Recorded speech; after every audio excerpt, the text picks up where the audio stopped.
शतशः धन्यवाद आदरणीय श्री विजयजी जगताप सर. पिंपरी चिंचवड कलाप्रेमी मंच व स्वराज ग्रुप आयोजित आज पिंपरी चिंचवड शहराचा अभिमान, सांगली जिल्ह्याचे महान सुपुत्र आणि स्वतंत्र भारताचे पहिले पॅरालिम्पिक जलतरण स्पर्धेतील स्वर्ण पदक विजेते सन्माननीय पद्मश्री श्री मुरलीकांतजी पेटकर सर यांची ही आज प्रकट मुलाखत आपणा सर्वांच्या सन्माननीय उपस्थितीत खऱ्या अर्थाने अमृताची गोडी अनुभवणारा हा क्षण आपण या ठिकाणी अनुभवतो. खरं तर या पिंपरी चिंचवड शहराच्या संदर्भाने विशिष्ट काही ऐतिहासिक आणि सांस्कृतिक संदर्भ आहे. महासाधू मोरया गोसावींच्या शुभाशीर्वादाने पुण्याशीर्वादाने पुनीत झालेली ही भूमी तिला एक आध्यात्मिक वारसा आहे. हुतात्मा चाफेकर बंधूंच्या बलिदानाचा हुतात्म्याचा वारसा आणि इतिहास सांगणारी ही भूमी, त्यामुळे खऱ्या अर्थाने या भूमीला एक शौर्याचा इतिहास आहे. वारकरी संप्रदायातील एक प्रातस्मरणीय सत्पुरुष म्हणून ज्या भोसरीकर माऊलींचा उल्लेख केला जातो, त्यामुळे या भूमीला खऱ्या अर्थाने संत भूमीचाही वारसा आहे.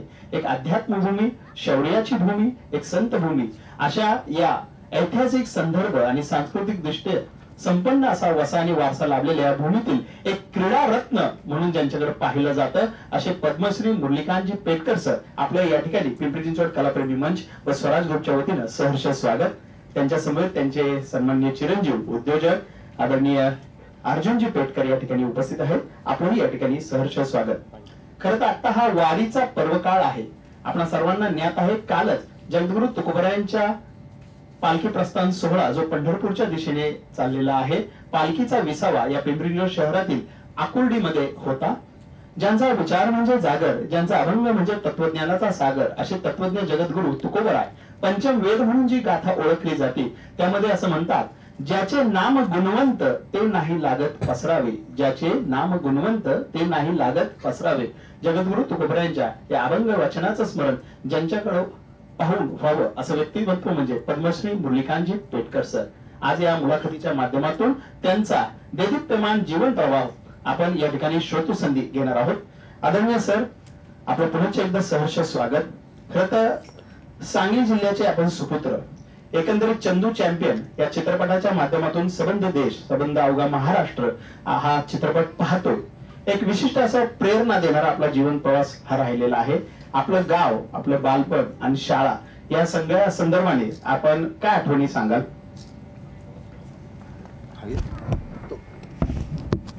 पहिले तर बोल भारत माता की जय. कलाप्रेमी संघटना यांनी मला आज इथं बोलवलं, त्याबद्दल मी सगळं आभारी आहे.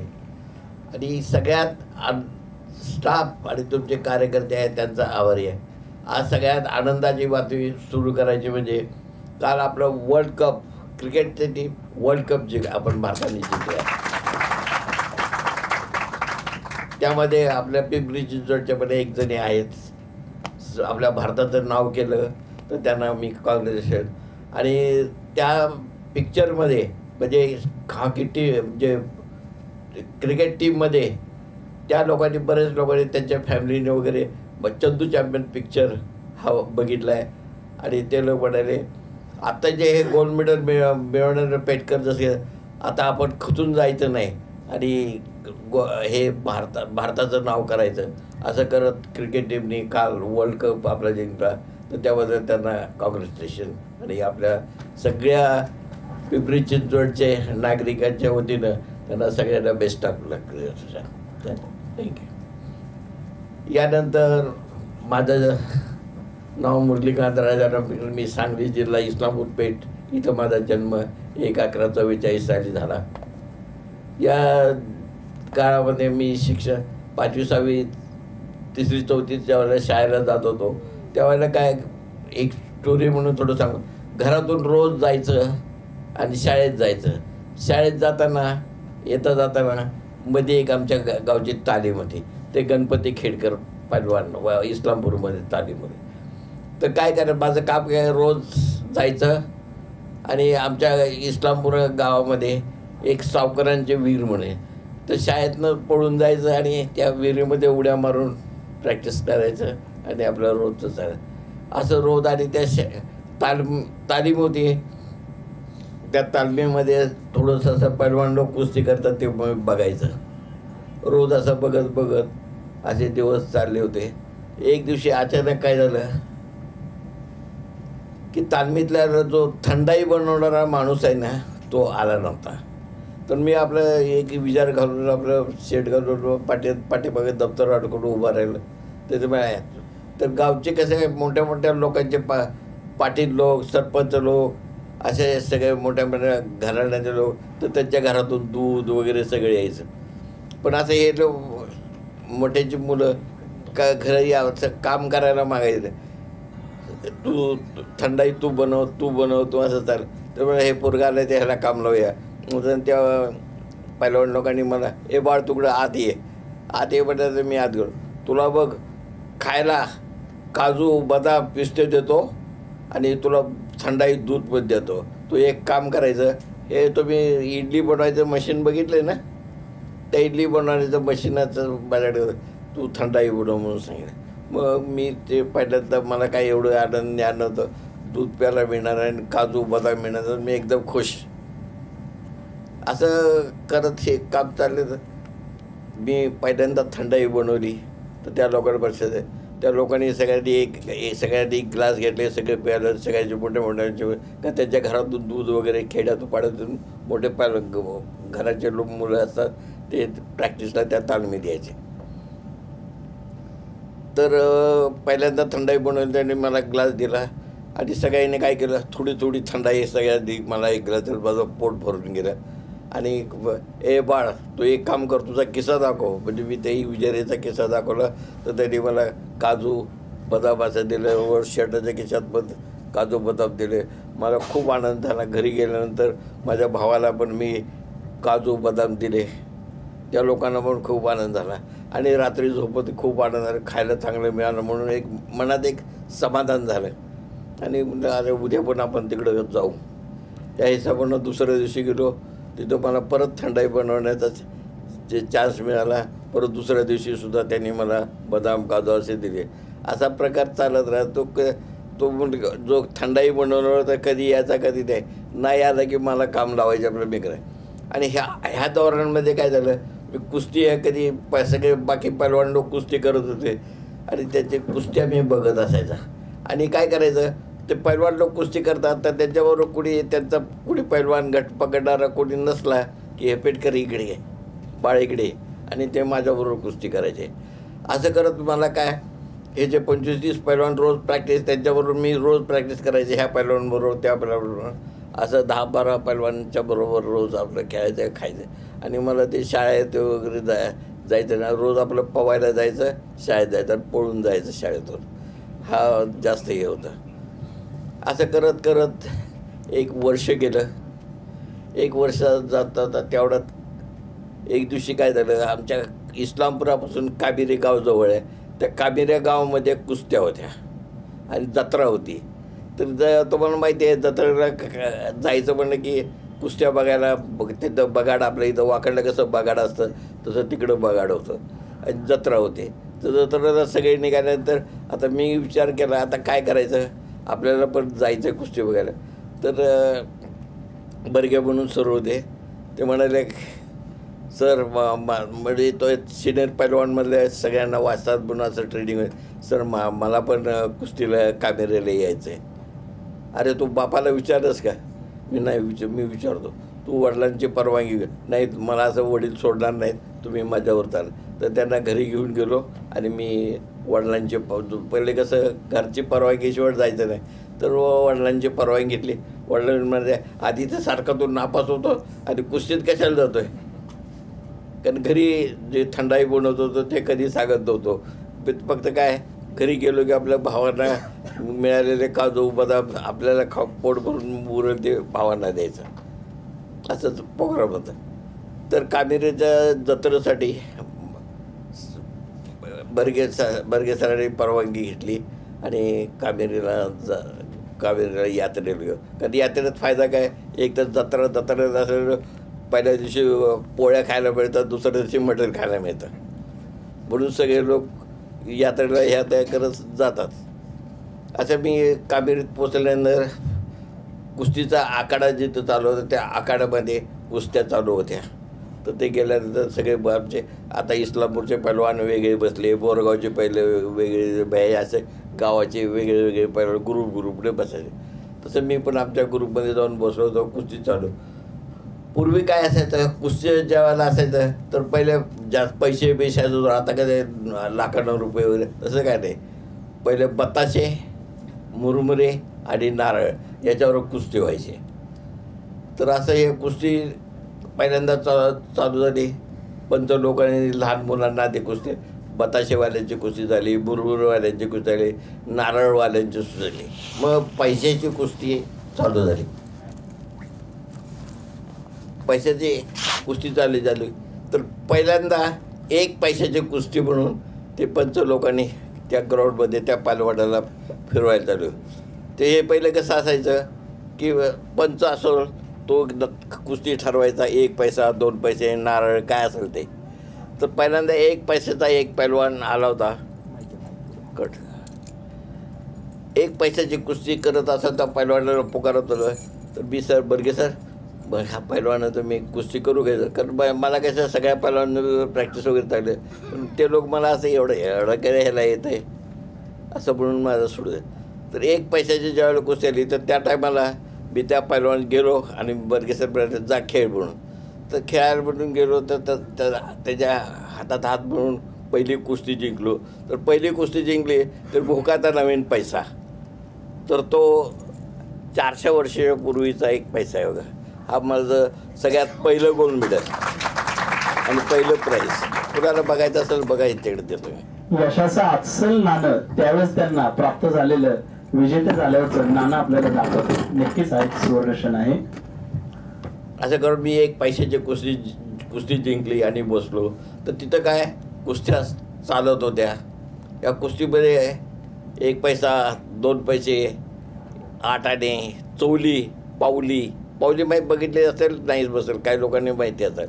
चौली पावली असे पैसे होते. तर चौली पावलीची कुस्ती संपत 1 रुपयाची कुस्ती चालू झाली. या टायमाला काय कामेरीचे सरपंच कामेरीकर पाटील हे यांचा मुलगा त्या कामेरीचा मोठा पैलवान म्हणजे असं चांगलं तगडं म्हणजे 10-12 वर्षात पहिला घट्ट वगैरे मजबूत असं कामेरीकरांचा पाटा. अच्छा, ही कुस्तीच्या पैलवान त्या ग्राउंडमध्ये असं फिरवताना लोक म्हणायचे सरपंचाचं मुलाची कुस्ती आहे, बाकी कुस्त्या आता बंद करा, बाजूला करा करून ते पंच लोक त्या बाकी सगळ्या कुस्त्या बंद केले आणि ह्या पैलवानाला फिरवतात. तर त्या टायमाला काय होतं आणि आत्तासुद्धा अजून चालतं आहे, हा पाटलाचा मुलगा आहे, हा सरपंचाचा मुलगा आहे, ह्याच्याबरोबर कुस्ती खेळायची पण आपण स्वतः पडायचं किती ताकद आहे. तर तसं असताना त्या पैलवानीच्या ॲक्च्युली 2-3 रुपयाची कुस्ती, पण सरपंचाचा मुलगा म्हणून जास्त 5 रुपयेपर्यंत असं कुस्ती फिरवत होते. असं फिरवत होते तर त्या कुस्तीच्या वेळेला काय झालं, माझ्या तर मनात आहे ह्या पैलवानाला आपण चित्त करून हारू आणि आपण कुस्ती याच्याबरोबर करू. पण मी कसं खेड्यातला आणि साधा पैलवान आणि हे बनवणार ह्याच्या कामेरीच्या सरपंचाच्या पोरावर कशाला कुस्ती असं हे करून काय बावळट थोडंच होतो. तर त्यामुळे त्या लोकांनी काय केलं, पुकारत आले. तर मी विचारलं समोर की सर ह्या पैलवान करू का, मी धरू का कुस्ती, मी करू शकतो, चल जा. तर त्यांच्या पण लक्षात नाही आलं की आज सरपंच पाटलाचं मुलगा.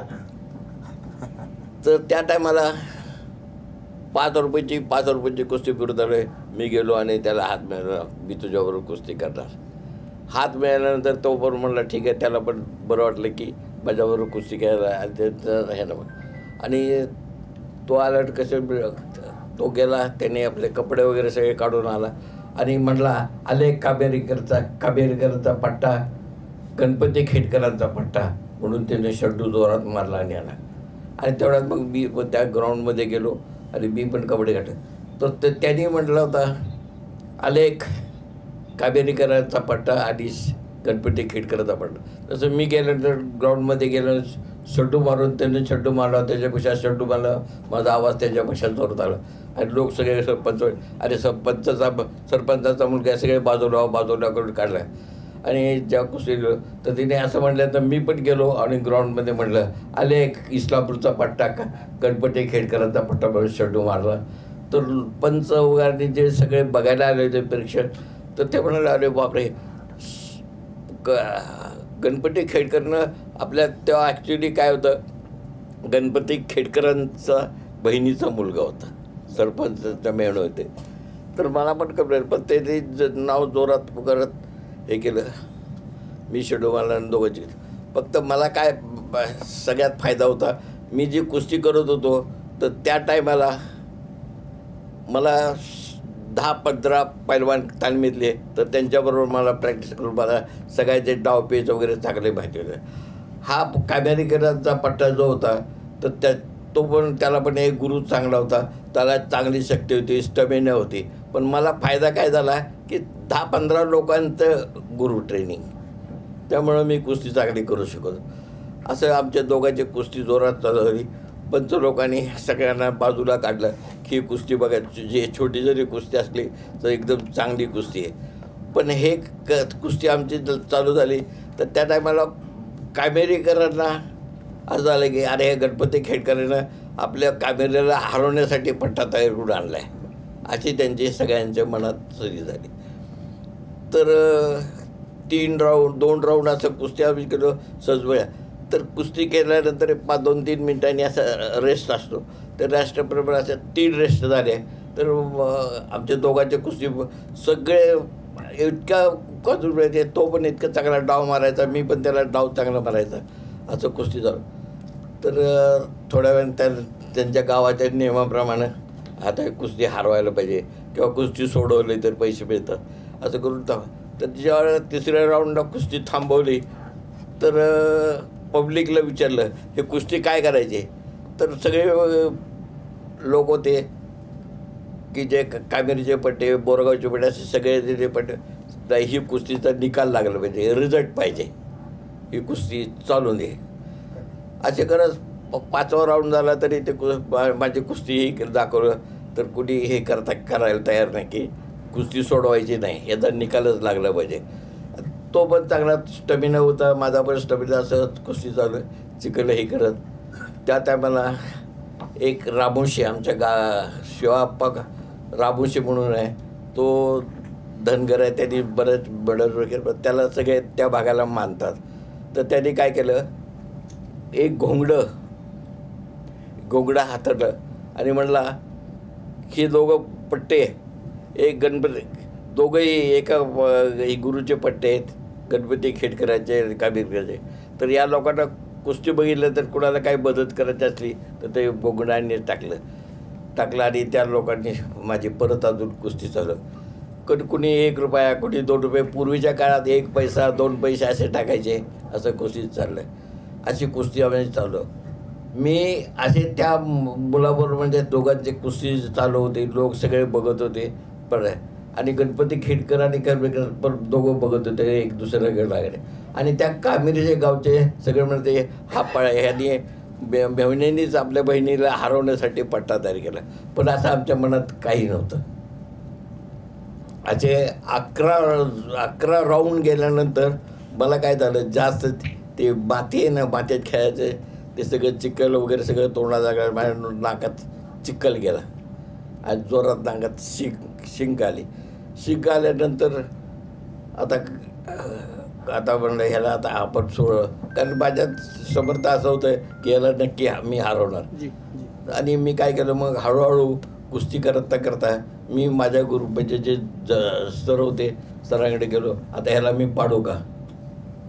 ते म्हणाले पाडू का. म्हणल्यानंतर विचार केला, आहे ते दणका काही नाही, आपल्या इस्लामपूरचं नाव होईल, दे दणका. म्हटल्यानंतर मी काय केलं, पैलवानला धरलं, म्हणजे असं दोन्ही पायाच्या मधून हात काढला आणि असं उलटं करून दिलं आणि त्याच्या छातीवर पाय दिला. आले एक गणपती खेडकरचा पट्टा. असे करून मी कुस्ती जिंकली. पण त्याच टायमाला काय झालं, त्या कामेरे गावचे लोक आणि इस्लामपूरचे लोक मारामारी करायला चालू झाले. इतकी मारामारी जोरात चालू झाली की मला लोक असं मारून टाकायला पाहिजे, कारण ह्याने हरवले, सरपंचाच्या मुलाला हरवल्याने मारणार, असं एवढं हे झाल्यानंतर आता काय करायचं. तर तेवढ्यात सर म्हणाले तो लवकर बस. ते रामशाला त्यांनी तिथं पैसे साठवले, ते नोटाचं एक असं 4-5 दिले आणि माझ्या जांग्यामध्ये घातले आणि तुम्ही ह्याला इथून पळवा.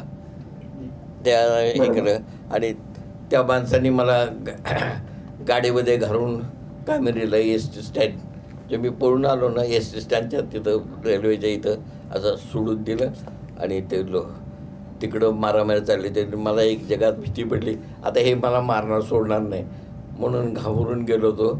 आणि मला तिथून त्या गाडीत जे सरांनी सोडलं होतं आणि त्या गाडीत बसून मी इकडं पुण्यात. अतिशय थरारक प्रसंग आहे. चंदू चॅम्पियन जर आपण पिक्चर पाहिला, असं म्हणतात पैलवानाने गाळलेला घाम हे पृथ्वी मातेला केलेलं नमन असतं आणि पैलवानाने मारलेला शड्डू ही आकाशाला दिलेली सलामी असते. हुशार आणि बुद्धिमान तो म्हणजे पहिलवान. आणि खऱ्या अर्थाने चित्रपट जर आपण प्रारंभाला पाहिलं, महाराष्ट्राला कुस्तीमध्ये ऑलिम्पिक मधलं पहिलं ब्रॉन्झ पदक देणारे खाशाबा जाधवांपासून खऱ्या अर्थाने सरांची मल्लविद्येची, कुस्तीची ही प्रेरणा होती. आणि हुशार आणि बुद्धिमान तो म्हणजे पैलवान हे जे नामाधिधान देतो, त्या चित्रपटात आपण सरांच्या जीवन प्रवासाच्या अनुषंगाने पाहतो. त्या कुस्तीमध्ये संबंधित गावाचा आणि गावकऱ्यांचा त्यांना ज्यावेळेस विरोध झाला, अत्यंत पोट तिकडीनं सर अतिशय संघर्षमय तो जो त्यांचा एकंदरीत घोडदौड दाखवली आणि त्या काळात त्यांनी ते गाव आणि ती भूमी सोडली आणि भारतीय सैन्यात आपला प्रवेश झाला. अतिशय सुंदर असा हा प्रसंग त्यांच्या जीवनात सैन्य दलाच्या अतिशय सुंदर अशा स्वर्णिम आठवणी आहेत. भारतीय सैन्य दलासाठी त्यांनी दिलेलं योगदान हे अपूर्व आहे. सर, सैन्य दलात ज्यावेळेस आपण रुजू झालात, चित्रपटात आपण पाहतो ज्यावेळेस कुस्तीच्या निमित्ताने गाव सोडलं, सैन्य दलात आपण रुजू झालाय, ट्रेनिंगच्या निमित्ताने आपल्या खूप चांगल्या आठवणी, तर तिथल्या संक्षिप्त स्वरूपात आपल्या आठवणी नेमक्या काय सांगतात ट्रेनिंगच्या वेळी? ट्रेनिंग करताना ज्या वेळेला पहिल्यांदा 4-5 लोक सरदारजी वगैरे आमच्याबरोबर सिलेक्शन झालं होतं, तर रिक्रुटिंग ऑफिसनं आम्हाला सांगितलं की तुमचं आता सिलेक्शन झालं आहे, तुम्ही सिकंदराबादला जा. अशाप्रमाणे आम्ही ट्रेनिंग करण्यासाठी तिकडे गेलो. पण पहिल्यांदा मला आनंद असा झाला की पहिल्या ट्रेनिंगला गेल्यानंतर इथं कसं मला तेवढं दूध वगैरे प्यायला प्यायचं, तसं तिथे गेल्यानं आर्मीमध्ये पांढरा मग असतो, तुम्ही पहिला चले ते पांढरा तिथे एक ग्लास दूध आणि 4 पुऱ्या आणि एवढी भाजी खायला मिळाली. तर त्यामध्ये नाश्ता असं पहिल्यांदा मिळाल्यानंतर खूप आनंद झाला. आणि तिथं माझी ट्रेनिंग चालू झाली. ते काय ट्रेनिंग अशी मिलिटरीची ट्रेनिंग, शाळा आणि स्पोर्ट्स हे झालं. तर पहिल्यांदा तिकडे गेम तर मला पण काय खेळण्याचं आयडिया वगैरे एवढी असं काही नव्हती. पण आर्मीमध्ये मी पहिल्यांदा सगळ्यात चांगली हॉकी करायला लागलो होतो. हॉकीमध्ये माझं इतकं चांगलं हे होतं की माझ्या हातातून बॉल घेणं मुश्किल, एवढं चांगली हॉकी करत होतो. उत्तम होती आपली. हा, आणि हे कसं आपल्या इंडियाची टीम आहे हॉकीमध्ये चांगले असं बघून जादूगार ध्यानचंद यांच्यापासून खाशाबा जाधवांपासून कुस्तीची प्रेरणा, हॉकीची प्रेरणा ही आपल्या ध्यानचंद वगैरे, तर त्यांचे ते हॉकीचं ऐकून हे होतं. तर मी चांगली हॉकी करत होतो. पण मला तिथं काय झालं, मी मराठी असल्यामुळं मग कानडेवाले ते कर्नाटकचेवाले काय करायचे की आपल्या स्टेटला पॉईंट मिळेल तर मला खेळून द्यायचे आणि तिथून मग मला माझं सिलेक्शन नाही करायचं. एक दिवस असं काय झालं की तू हॉकीमध्ये सिलेक्शनसाठी वाट बघत होतो, 4चा टायमिंग होता आणि अचानक तिकडून फोन आला की तुझं सिलेक्शन झालं नाही. म्हणताना मी अक्षरशः इतकं दुःख झालं, मला रडायला लागलो की माझं कुणीतरी हे असतं तर हे झालं असतं माझं सिलेक्शन. रडत बसलो होतो. तर रडत आमचे इन्स्टिट्यूट होते, त्या आधी दाखवले होतं म्हणून बघा. मी ते आले आणि त्याने बघितलं, अरे पेटकर काय बच्चे काय करू होता है? सर मेरा हॉकी में सिलेक्शन नहीं हुआ और मेरे को नहीं दिया. अरे क्या बच्चे के तरह औरत के तरह होता है, सामने क्या चल रहा है? बॉक्सिंग चल रहा है. ये देखो एक खेल में ऐसा है, दांत तोड़ के ले हो नहीं तो दांत तोड़ के ले हो. ये गेम आता है क्योंकि बाकी गेम में कैसा है 10-15 का सिलेक्शन का लफड़ा, इसका लफड़ा, लेकिन इसमें कुछ नहीं, खुद का ताकत से दम से जीते हुए जब ऐसे असं सांगितल्यानंतर मी त्यावेळेपासून हॉकी सोडली आणि बॉक्सिंगला चालू खरं तर कुस्तीनंतर हॉकी नंतर बॉक्सिंग. खरं तर लढणं म्हणजे सरांचा डीएनए, झुंज देणं म्हणजे सरांचा डीएनए, आव्हानांशी 2 हात करणं म्हणजे मुरलीकांतजी पेटकर सरांच्या बाबतीत जर आपण पाहिलं कुस्तीनंतर हॉकी आणि सैन्य दलात त्यांच्यावर प्रेम करणारे जे काही त्यांचे प्रशिक्षक होते, सरांची मेहनत, सरांची चिकाटी, सरांचा सराव, सरांचं व्यक्तित्व आणि सरांचा सकारात्मक दृष्टिकोन एक त्यांच्यातला चॅम्पियन प्रशिक्षकांना कळला आणि बॉक्सिंगसाठी त्यांनी अपार अशी मेहनत केली. ज्या चित्रपटात आपण पाहतो सर एक उत्तम बॉक्सर झाले आणि सरांच्या जीवनातला एक सुवर्ण क्षण आला टोकियो मध्ये 1964 साली भारतीय सैन्य दलाचं आपण त्या ठिकाणी प्रतिनिधित्व केलं आणि टोकियो मध्ये अतिशय उत्तम असं बॉक्सिंगचं त्यांनी आपलं प्रदर्शन केलं आणि एक उत्तम खेळाडू म्हणून त्यांची नोंद झाली. सर 1964 साली जपानमध्ये उत्तम अशी मुष्टियोद्धा म्हणून आपण कामगिरी केल्यानंतर आपल्याला भारतीय सैन्य दलाच्या वतीने 1965 साली रक्षा पदक देण्यात आलं. 1965 साली सर आपल्याला रक्षा, त्यानंतर आपण पुन्हा आपली बदली जम्मू काश्मीरला झाली. त्यावेळेस आपलं ट्रेनिंग, खेळ, प्रशिक्षकांशी असलेलं आपलं नातं आपण चित्रपटामध्ये पाहतो आणि त्या दरम्यानच्या काळात युद्धजन्य परिस्थिती होती. भारत पाकिस्तान युद्धाच्या समय आपल्या जीवनाला कलाटणी देणारा आणि मुरलीकांतजी पेटकर सर यांच्या जीवनातला एक चंदू चॅम्पियन घडवणारा तो प्रसंग झाला 1965 साली. सर यात थोडंसं एक राहिलेलं मी सांगतो. माझी ज्यावेळेला बॉक्सिंगला माझी निवड झाली 1964 साली जपानला, तर मी जपानमध्ये मला इकडं डॅरन स्वामी वगैरे आम्ही इकडं बॉक्सिंग मधला कोचिंग घ्यायला होता, तर त्यामध्ये मला छोटू टायगर म्हणलं. माझं बॉक्सिंग इतकं चांगलं होतं, मी एक अपर कट मारतो तो अजून कोणाला जमत नाही, त्या ह्याच्यामध्ये नागलो. आता मी जपानमध्ये 13 फाईट जिंकलो होतो. 13 फाईट जिंकल्यानंतर एक उगांडाच्या लोकांना तुम्ही आफ्रिकन लोक असतात काळे चेहरा वगैरे, तेव्हा आता तुम्ही या ह्याच्यामध्ये दाखवलंय तुम्हाला चंदू चॅम्पियन चित्रपटात पाहिलं. तर जपानमध्ये एक छोटीशी अजून एक विनोदाची गोष्ट म्हणजे सांगायची तर काय, हे सगळे प्लेयर वगैरे जाऊन सगळ्यांना पार्टी देतात, जेवण वगैरे देतात. तर तसं एक पार्टी जपानमध्ये दिली होती. त्या पार्टीमध्ये जाऊन बसलो.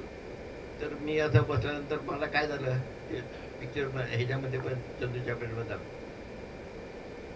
सगळेजण ब्रेड काट्याचं त्यांनी जेवायचे, तर मला काटा चटणीचा काय अनुभव नव्हता. ते दाबलं की त्याला खायचं घ्यायचं, त्याला छोटा तुकडा घ्यायचा आणि मी दाबलं थोडा म्हटलं. तर मग मला माहिती होतं मी काय करायचं, असं करत त्या जपानच्या तुम्हाला प्लेट असतात एकदम नाजूक असतात, तर असं करतो की मी 11 प्लेट तोडतो आणि हे त्या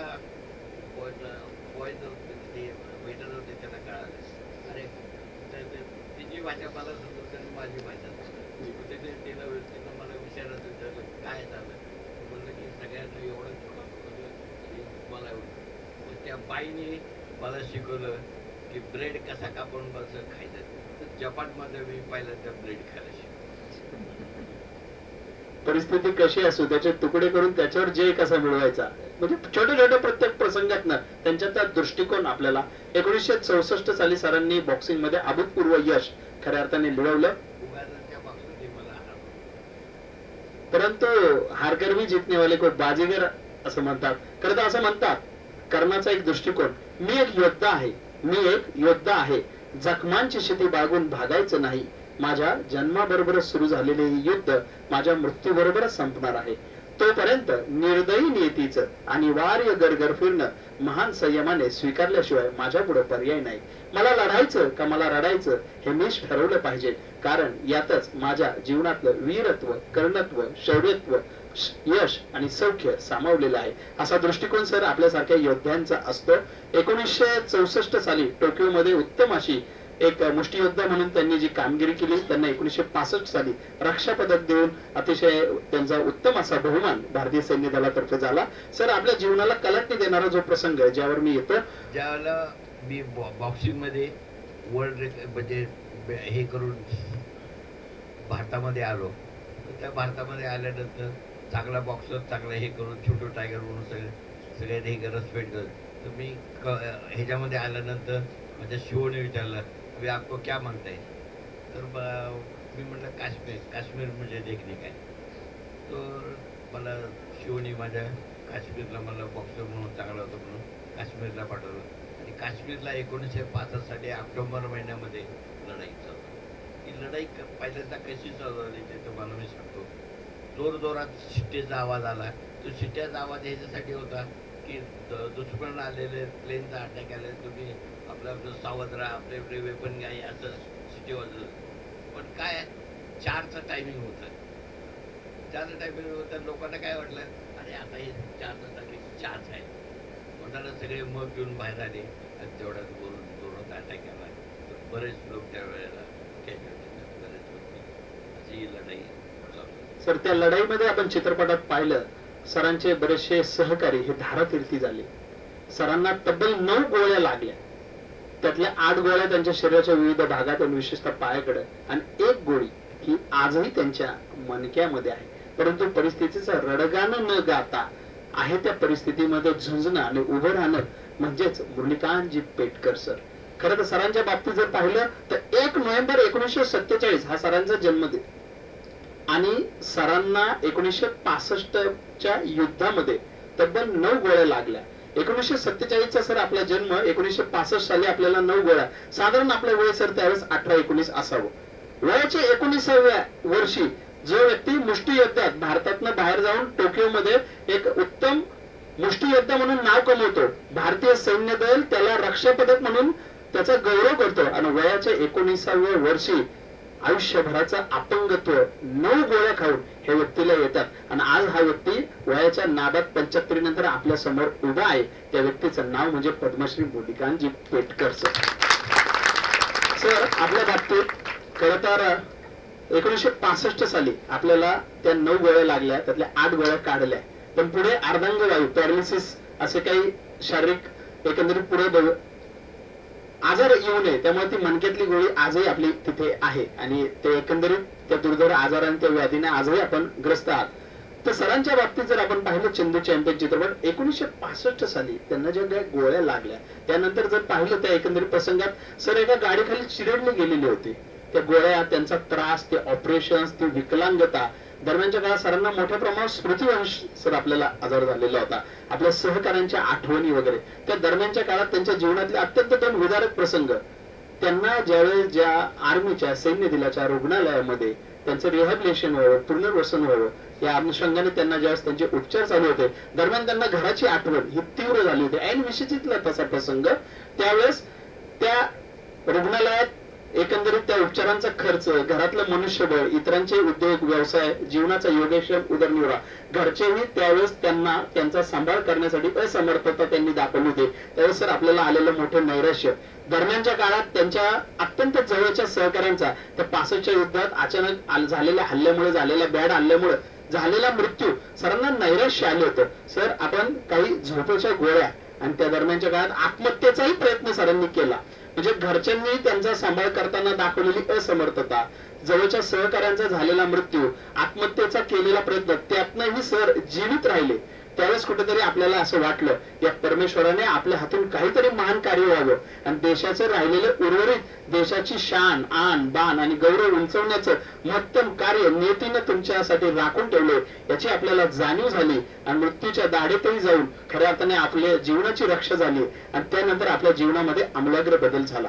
1965 साली सरांना ह्या ज्या गोळ्या लागल्या, पुढे 2च वर्षात 1967 ला सर थाळीफेक, भालाफेक, धनुर्विद्या, वेट लिफ्टिंग अशा विविध आपापल्या परीनं त्या खेळांमध्ये सहभागी पण व्हायला लागले. केवळ 2 वर्षात सरांनी स्वतःच्या मनाच्या शक्तीनं स्वतःला खऱ्या अर्थाने पुनर्वसित केलं, आणि त्या दरम्यानच्या काळात त्यांना एक उत्तम जलतरणपटू होण्याची प्रेरणा विविध प्रशिक्षकांच्या माध्यमातून मिळाली, आणि जलतरणाच्या माध्यमातून पॅरालिम्पिक मध्ये आपण सहभागी होऊन या देशासाठी काहीतरी कामगिरी करू शकता, या अनुषंगाने आपल्याला मार्गदर्शन मिळालं. या चंदू चॅम्पियन चित्रपटातला हा जो थरारक प्रवास जर आपण पाहतो सर, 1972चं पॅरालिम्पिक हे आपल्या जीवनातलं एक सुवर्णपाठ, त्या संदर्भातल्या स्वर्णिम आठवणी आपण काय सांगाल? आतापर्यंत वर्ल्ड रेकॉर्ड भारतामधून कुठेही गेला नव्हता, आणि हे केलं नव्हतं हँडिकॅपला. पहिले तर चांगले, आता सध्या हँडिकॅप लोक चांगल्या लोकांच्या पेक्षा जास्त गोल्ड मेडल आणतात. तसं आपलं ज्यावेळेला मी खेळायला 72 साली तर माझा कोच मला जास्तीत जास्त स्पोर्ट्ससाठी मदत केली. ते भारताचे सरदाराचे लोक तिथे ग्राउंडला होते. कारण काय आमचे कोच वगैरे काही काही असं हे करत होते की त्यांना कळालं नाही की हे टायमिंग काय आहे बॉक्सिंग. तर स्विमिंगला जे माझ्या इथे इंडियामध्ये मला ट्रेनिंग द्यायचं, तर तिथं किती वाजता गेम आहे आणि इथं किती होतं एनर्जीसाठी असं ट्रेनिंग माझं झालं होतं. आणि मी पहिल्या हिटमध्ये दुसऱ्या हिटमध्ये असं चांगला नंबर करून फायनलमध्ये मी न्यू वर्ल्ड रेकॉर्ड करून 1972 साठी new world record gold medal मिळालं आणि डिक्लेअर झालं. डिक्लेअर झाल्यानंतर मी ते ऑलिम्पिकला ते गोल्ड मेडल घ्यायसाठी त्या स्टेजवर पोचलो. तर त्या टायमाला सगळ्यात आपल्या भारताचा म्हणजे पहिला 3ऱ्या नंबरचा फ्रान्सवाल्यांचा झेंडा, सिल्वर मेडलवाल्यांचा, नंतर गोल्ड मेडल. तर आपला गोल्ड मेडल मी मिळवलं होतं म्हणताना आपल्या देशाचा झेंडा सर्वात जास्त उंच चालला होता. त्या टायमाला मला सगळ्यात जास्त आनंद झाला. प्रत्येक सैन्य दलात आणि देशावर आत्यंतिक प्रेम करणाऱ्या व्यक्तीसाठी त्या तिरंग्याच्या मान आणि सन्मानापेक्षा काही मोठं नसतं. भारतातले पहिले अंतराळवीर म्हणून राकेश शर्मा यांचं नाव घेतलं जातं. ते अंतराळात असताना तत्कालीन पंतप्रधान इंदिरा गांधी यांनी पृथ्वीवरून राकेश शर्मा यांना विचारलं होतं की चंद्रावरून तुम्ही जर भारताकडे पाहिलं आणि भारत जर तुम्हाला दिसत असेल तर चंद्रावरून जर तुम्हाला भारत दिसत असेल तर भारताकडे पाहून तुमच्या मनात तत्क्षणी काय भावना आहे. त्यावेळेस राकेश शर्मा असं म्हटले होते, सारे जहां से अच्छा हिंदुस्तान हमारा. मला असं वाटतं या 1972च्या उन्हाळी जर्मनीमधील हँडलबर्ग येथील ग्रीष्मकालीन पॅरालिम्पिक मध्ये सरांनी 37.33 सेकंदाचा नवा विश्वविक्रम नोंदवलेला होता. कुठल्याही जगातल्या पॅरालिम्पिक मधील एका जलतरणपटूसाठीचा हा स्वप्नवत असलेला विश्वविक्रम. आणि भारताला पॅरालिम्पिक मध्ये 50 मीटर फ्रीस्टाईल मध्ये जर्मनीतील हिंडलबर्ग येथील ग्रीष्मकालीन पॅरालिम्पिक मध्ये सरांनी पहिलं सुवर्ण पदक मिळवून दिलेलं होतं. आणि हा त्यांच्या जीवनातला एक मानाचा शिरपेचा रोवणारा तुरा असलेला हा प्रसंग. 1972 नंतरही सर आपण काही थांबलेलं नाही आहात. विविध खेळांमधली आपली घोडतोड ही सुरू राहिली. अनेक राज्यस्तरीय स्पर्धा, अनेक राष्ट्रीय स्तरीय स्पर्धा, अनेक आंतरराष्ट्रीय स्पर्धा सरांनी गाजवल्या. इंग्लंड असेल, स्कॉटलंड असेल, रशिया असेल, अशा विविध देशांमध्ये सरांनी आपापल्या परीने विविध स्पर्धांमध्ये भाग घेतला आणि पदकांची सर आपण लयलूट केली. सरांच्या बाबतीत जर पाहायचं म्हटलं तर 1972 साली विश्वविख्यात टाटा मोटर्स मध्ये जनसंपर्क विभागामध्येही आपण एक सुंदरशी कामगिरी केली.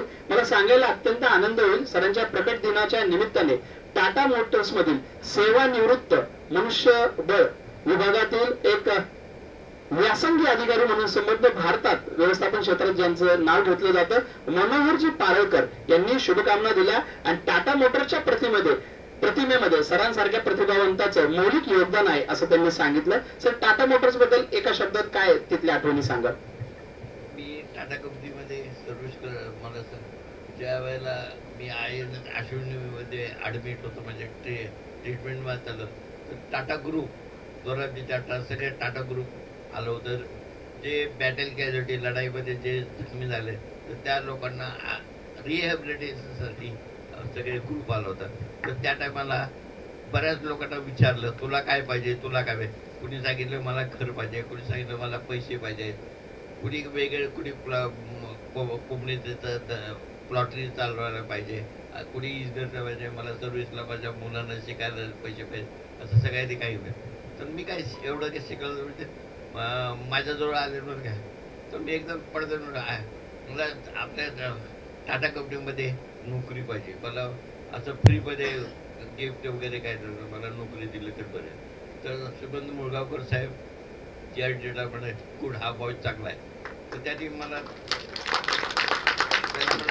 त्यांनी लगेच JRDला सांगितले वेलकम टू टेल्को असं म्हणले. आणि तुला काय प्रॉब्लेम आहे सांग.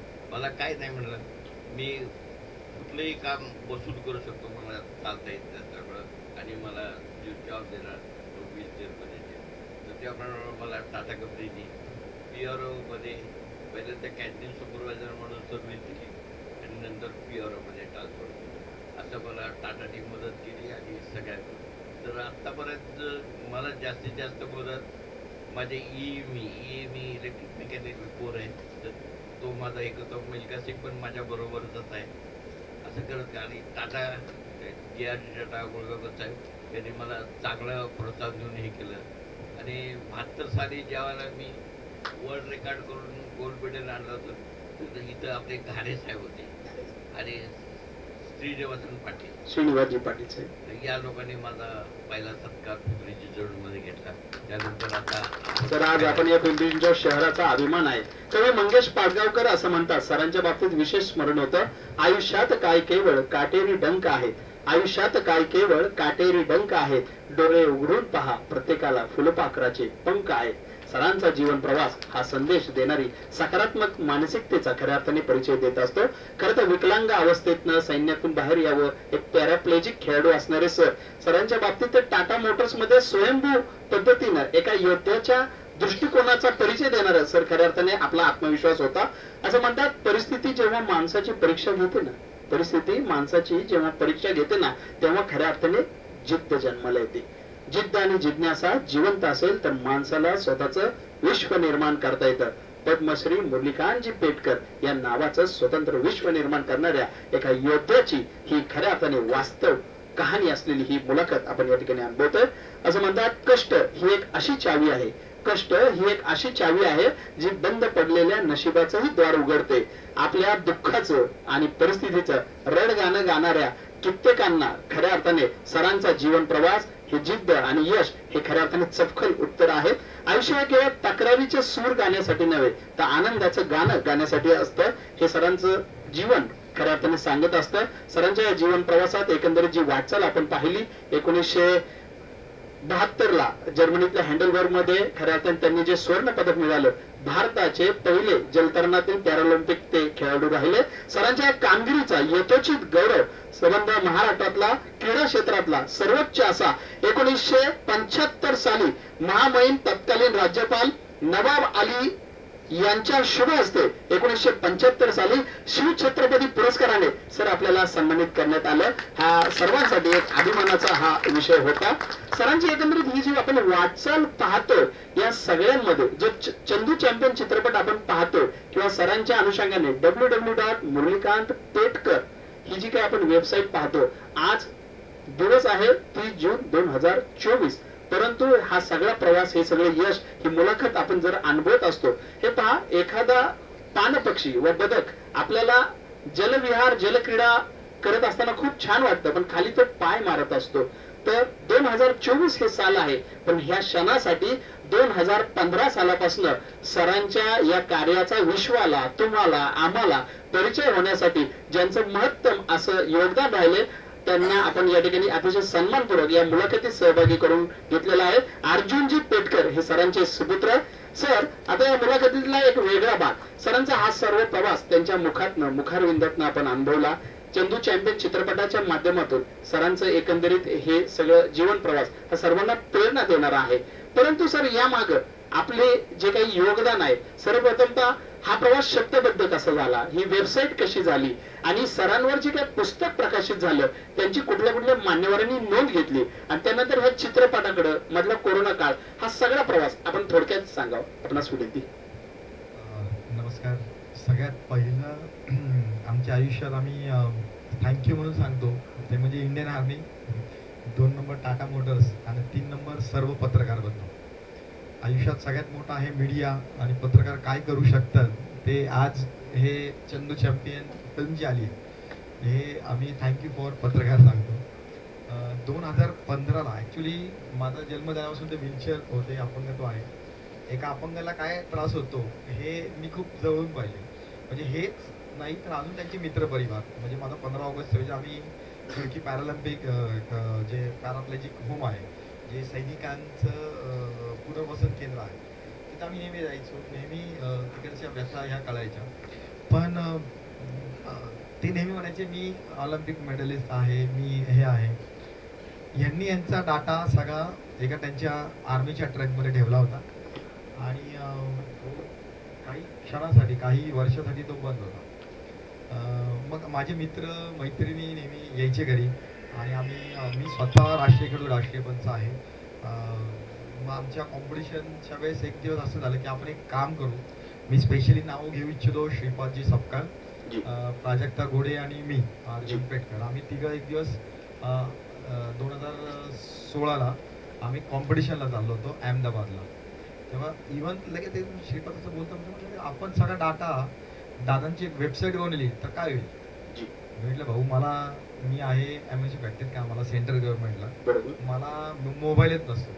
सगळं काय करावं लागेल कुठं मी तुला पैसे देईल पण तो डाटा संकलित करणं काय करणं. मग प्रोजेक्ट मी एक काम करते मी तो सगळा डाटा स्कॅन करते आणि नंतर तो आपण एका हार्ड डिस्कवर घेऊ आणि नंतर तो सगळा डाटा आपल्या एक छोटीशी वेबसाईट बनवू आणि बघू तर म्हटलं दादा हे करतं ते काय कसं काय करतं ते.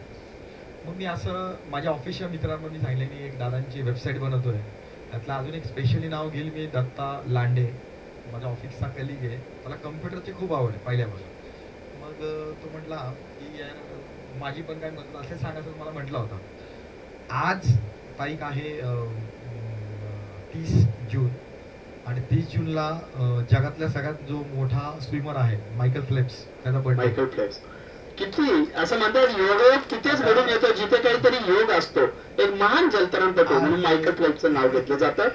यस. तर तिघ जण आज 3 दिशेला आहेत. म्हणजे श्रीपाद आज अहमदनगरला इव्हेंटला आहे, प्राजक्त आज एक आमचं असोसिएशनला मोठ्या अवॉर्ड्स तिकडं आहे आणि दत्ता आज वारीमध्ये आहे आणि तो थोडा गडबडीचा आहे. तर त्यांनी मला सांगितलं की म्हणजे जेव्हा झालं की मायकल फेल्प्स हा खूप चांगला स्विमर आणि खूप भारी. तर म्हटलं राव हे त्याचं नाव नेहमी येतं पण मुरलीकांत पेटकरचं काही येत नाही. क्या बात आहे. तर हा for Michael M for Muralikant झाल्यामुळे मग आम्ही त्यांनी सुरुवात केली कामाला. इथं प्राजक्तांनी दादांचे सगळे सर्टिफिकेट घेतले, सगळे जुने रेकॉर्ड्स घेतले. मी सगळं ते संकलन करून ठेवलं होतं, फक्त मला ते द्यायचं होतं. आणि मग श्रीपादनी लगेच कॉम्पिटिशनला जाताच म्हटला की टीमला सांगितलं की भाऊ मुरलीकांत पेटकर आजपासून डोमेन घ्यायचं आणि वेबसाईट करायचं. आणि हा सगळा डाटा आम्ही 1 महिन्यामध्ये ऑक्टोबर 2016ला चालू केला आणि नोव्हेंबरमध्ये आम्ही तो रेडी केला. पण सगळं केल्यावरती मग दत्ताला एक दिवस असे डॉक्युमेंट भेटत गेले मुरलीकांत पेटकरचे की अरे दादांनी म्हटलं 1968ला कॉम्पिटिशन गेलेली आहे आणि मुरलीकांत पेटकर साधं व्यक्तिमत्व नाहीये, मी आता घाबरलोय म्हटलं. आणि आता याच्यानंतर मी डबल काम नाही करायचं. म्हणजे तो फॅक्टरीत कामाला असायचा आणि रात्री दादांचा पूर्ण डाटा काढायचा. म्हणजे तो ऑलिम्पिक असोसिएशन हे ते कुठं कुठं खेळले सगळं काढायचं, फोटो काढायचा. मग त्याला एक स्टोरी सापडली 1972 आणि त्यांच्या आयुष्यात फक्त एकच सर्टिफिकेट आहे आंतरराष्ट्रीय, ते आहे 1972 ऑलिम्पिकचं आणि एक मेडल आहे. तर तो म्हटला मी त्याच्यावर सर्च केलं पण राव ती स्टोरी मला डोक्यावरची आहे. मग आम्ही एक मीटिंग केली म्हणजे काय आहे. मग त्यांनी सांगितलं जर तुम्ही फिल्म पाहिली, त्यांनी खूप छोट्या शब्दामध्ये टाकलेले आहे म्युनिच ऑलिम्पिकला टेररिस्ट अटॅक झाला होता आणि तो हेडलबर्गला शिफ्ट झाला होता. हेडलबर्गचे डॉक्युमेंट सगळे लॉक करण्यात आलेत का तर टेररिस्ट अटॅक आणि ते वर्ल्ड वाईड झालेलं नाही. आणि हे एकच कारण आहे की मुरलीकांत पेटकर आज जगासमोर येत नाहीये. त्यांनी त्यांच्या दशकामध्ये जे काय होते डॉक्युमेंट्स हे आपल्याकडे आहेत, पेपर कटिंग बिटिंग त्यांचे सत्कार झाले. म्हणजे सर म्हटले की 72ला माझा मुळगावकरांकडून नंतर पुणे पिंपरी चिंचवडकडून बरेच सत्कार झाले. पण पेपर कटिंग हे त्यांचे सवय होती की मला काय मिळालं की मी फक्त पेपर कटिंग करणं माझ्या ट्रंकमध्ये टाकलं. बरोबर. आता ते डाटा गेला आणि नंतर त्यांनी तो ट्रेस केला की अरे तिथे एक मोठं राडा झाला म्हणजे टेररिस्ट अटॅक आणि हे. मग हे सगळं आम्ही संकलित करून तारीख ठरवली 3 डिसेंबर 2016. या दिवशी आम्ही वेबसाईट लॉन्च करायचा कार्यक्रम ठेवला. माझं घर आहे सोमाटण्या फाट्याला, मग त्याचा क्लब हाऊस आहे. मग 3 डिसेंबरच का असा एक खूप जणांना प्रश्न होता. 30 तारीख का. तर 3 डिसेंबर ही जागतिक विकलांग दिन आहे, वर्ल्ड डिसेबिलिटी डे, की त्या दिवशी त्यांना खूप मोठं हे असतं. मग आम्ही ती वेबसाईट त्या दिवशी लॉन्च केली. इंडियन आर्मीचे ह्यांना पहिल्यापासून इंडियन आर्मी खूप मानतं. म्हणजे आपण जर सिव्हिलियन विसरून गेलो तरी इंडियन आर्मी खूप ऐकतं. पुण्यातले सगळे दिग्गज म्हणजे NDAचे आहे, सदन कमांडचे आहे, MH हॉस्पिटल, हे सगळे तिथं हेड सगळ्या हिरव्या गाड्या त्यांच्या त्या कार्यक्रमाला आल्या आणि त्यांनी ते कार्यक्रम आम्ही केला. छानपैकी आम्ही ते वेबसाईट लॉन्चिंग केलं. पण तेव्हा काही त्यांचे अपंग मित्र होते, त्यांनी सांगितलं की मुरलीकांत पेटकर जेव्हा स्विमिंग करत होते, मी त्यांचा कॉम्पिटर अँथनी दास, आता ते एक्सपर्ट झाले बास्केटबॉल आणि स्विमिंगचे मोठे नाव आहे त्यांचं. म्हटलं हे जोपर्यंत पाण्यात होते ना तोपर्यंत माझा नेहमी दुसरा नंबर यायचा. माझा पहिला कधी आला नाही, 82 पर्यंत, आणि 83ला मग मी फर्स्ट प्लेस आलो. पण मी या अख्ख्या 500 लोकांसमोर स्प्रेड करू शकतो की हा काय यायचा माहिती का, की सगळे स्विमिंग पूलच्या बाहेर जायचे आणि नंतर तरी सुद्धा मुरलीकांत पेटकर एकटा प्रॅक्टिस करत असायचा. हे त्याचं डोक्यात होतं. यशाचा आणि हे जगासमोर मी माझा कॅमेरा असा कॅमेरा असा माझा कॅमेऱ्यामध्ये फुटेज आहे की मी आज आहे किंवा उद्या मेलो तरी माझ्याकडे हे वाक्य नेहमी राहील. हे जोपर्यंत ग्राउंडवर होते ना तर तोपर्यंत खरंच माझा दुसरा नंबर झाला. पण 83 नंतर त्यांचा पहिला आला. मग तेव्हाही इंटरनॅशनल खेळलं त्यांनी सोडून दिलं होतं आणि नंतर मग त्यांनी हे केलं. मग ते म्हटलं की आपण एवढं करतो तर अर्जुन वेबसाईट केली, हे केलं, तर 1972च्या यांना एवढं ऑलिम्पिक्स मिळेल तर आपण त्यांच्याकडे ट्राय काय करत नाही अर्जुन अवॉर्डसाठी, की मुरलीकांत पेटकर सरांना का नाही मिळालं. तर तुम्ही एक ॲप्लिकेशन करा, आमच्याकडून काय सपोर्ट काय डॉक्युमेंटेशन असेल, तो आता खूप मोठ्या लेवल केलं तर तू कर. 2016 डिसेंबर, मग तेव्हा आम्ही त्यांची फाईल बिल छानपैकी रेडी होती, आम्ही ते हे करत सुरुवात केली. पण या दरम्यानमध्ये आमच्या आयुष्यात सगळ्यात एक पहिल्यांदा पत्रकार आला. म्हणजे पत्रकार खूप आले पण एक स्पार्क असतो, तो स्पार्क म्हणजे BBC चॅनल.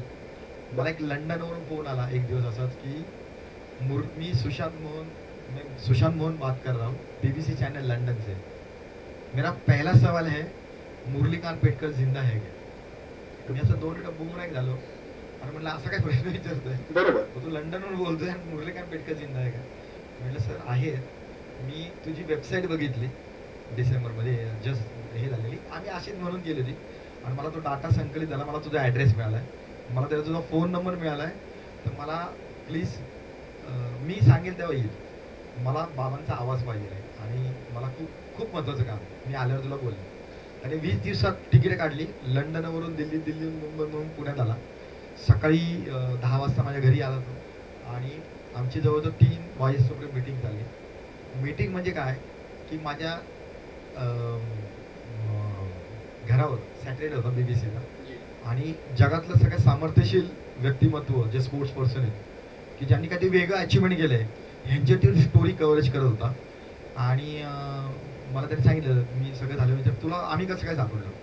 म्हटलं अरे मी लंडनला होतो, तेव्हा मला ती लिस्ट आली, तेव्हा मला कळलं की सेकंड नंबरचा पोलंडचा जो आहे सिल्वर जो सेकंड आला होता अँड्रूस, त्यांनी सांगितलं अरे तू माझी त्याच्या इंटरव्ह्यू घ्यायला गेलो तेव्हा तो मला म्हटला की अरे भाऊ तू माझा का घेतो, मी 2 नंबरला आहे, तुझ्या भारतामधला जो एक आर्मीवाला होता त्याला एवढं जबरदस्त त्यांनी तो ग्राउंड 1972 गाजवला की आम्ही पण अवाक झालो की त्यांनी असं काय त्याचं देशप्रेम होतं की त्यांनी काय लहानपणापासून स्वप्न होतं आम्हाला माहीत नाही. तू पहिला त्याचा इंटरव्ह्यू घे, त्याला शोध, मी तरी बाहेरच्या देशात, तो तुझ्या देशातला ना. आणि नंतर मी सहज म्हणून वेबसाईट बघितली, असायला शकते का की बरेच जण आजकाल बघत नाही, पण नेमकं मुरलीकांतपेटकर.com हे बघितलं आम्ही. लकीली ती बनवली ती माझ्या म्हणून आणि तेव्हा पहिला आम्हाला BBCवर तो लंडनला आला आणि त्यांनी अख्खी कव्हरेज त्यांचा घेतला. आजही माझ्याकडे तो 7.3 म्हणजे 7 मिनिटं 3 सेकंदाचा व्हिडिओ ऑडिओ आहे माझ्या वेबसाईटला. आणि तेव्हा थोडं की मुरलीकांत पेटकर म्हटलं आज जे आहे मी हे जगासमोर आणलं. BBC चॅनल जो आहे तो जगातला खूप मोठा आहे आणि त्यानंतर जे चालू होतं फील्डचा एक आहे ती खूप बरेच. नंतर 2016ला आम्ही एक पुस्तक लॉन्च केलं कव्हरेज बियॉन्ड कम्पेअर. त्यामध्ये 10 स्टोरीज आहेत, पतोडी सरांची आहे, गुरुंची आहे, जे अपंगत्व आहेत पण त्या 10 स्टोरीज आहेत. या पुस्तकाचं नाव पुन्हा एकदा सांगा. Coverage beyond compare. आज त्याच्या 4.5 लाख प्रती विकले गेलेले आहेत. Amazonला तर पण मिळत नाही आणि आता ते खूप छानपैकी ते गेलेले आहेत. सरांवरती 10 पुस्तकं लॉन्च झालेली आहेत. 40 स्टोरी, लहान मुलांच्या स्टोरी, स्पाय स्टोरीज असे खूप हे झालेले आहेत.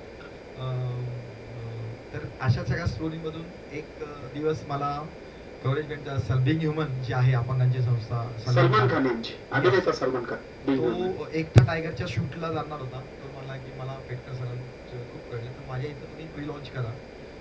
एक रूपा म्हणून मैत्रीण होती आमची कलेक्टिव्ह, तर तिने ते आम्ही लॉन्च केलं. नंतर मग प्री लॉन्च आणि नंतर मग आम्ही एक 4 महिन्यानंतर राहुल द्रविड करून हे पुस्तक लॉन्च करण्यात आलं. राहुल द्रविड डेक्कन जिमखाना मुंबईला त्यांनी हे केलं.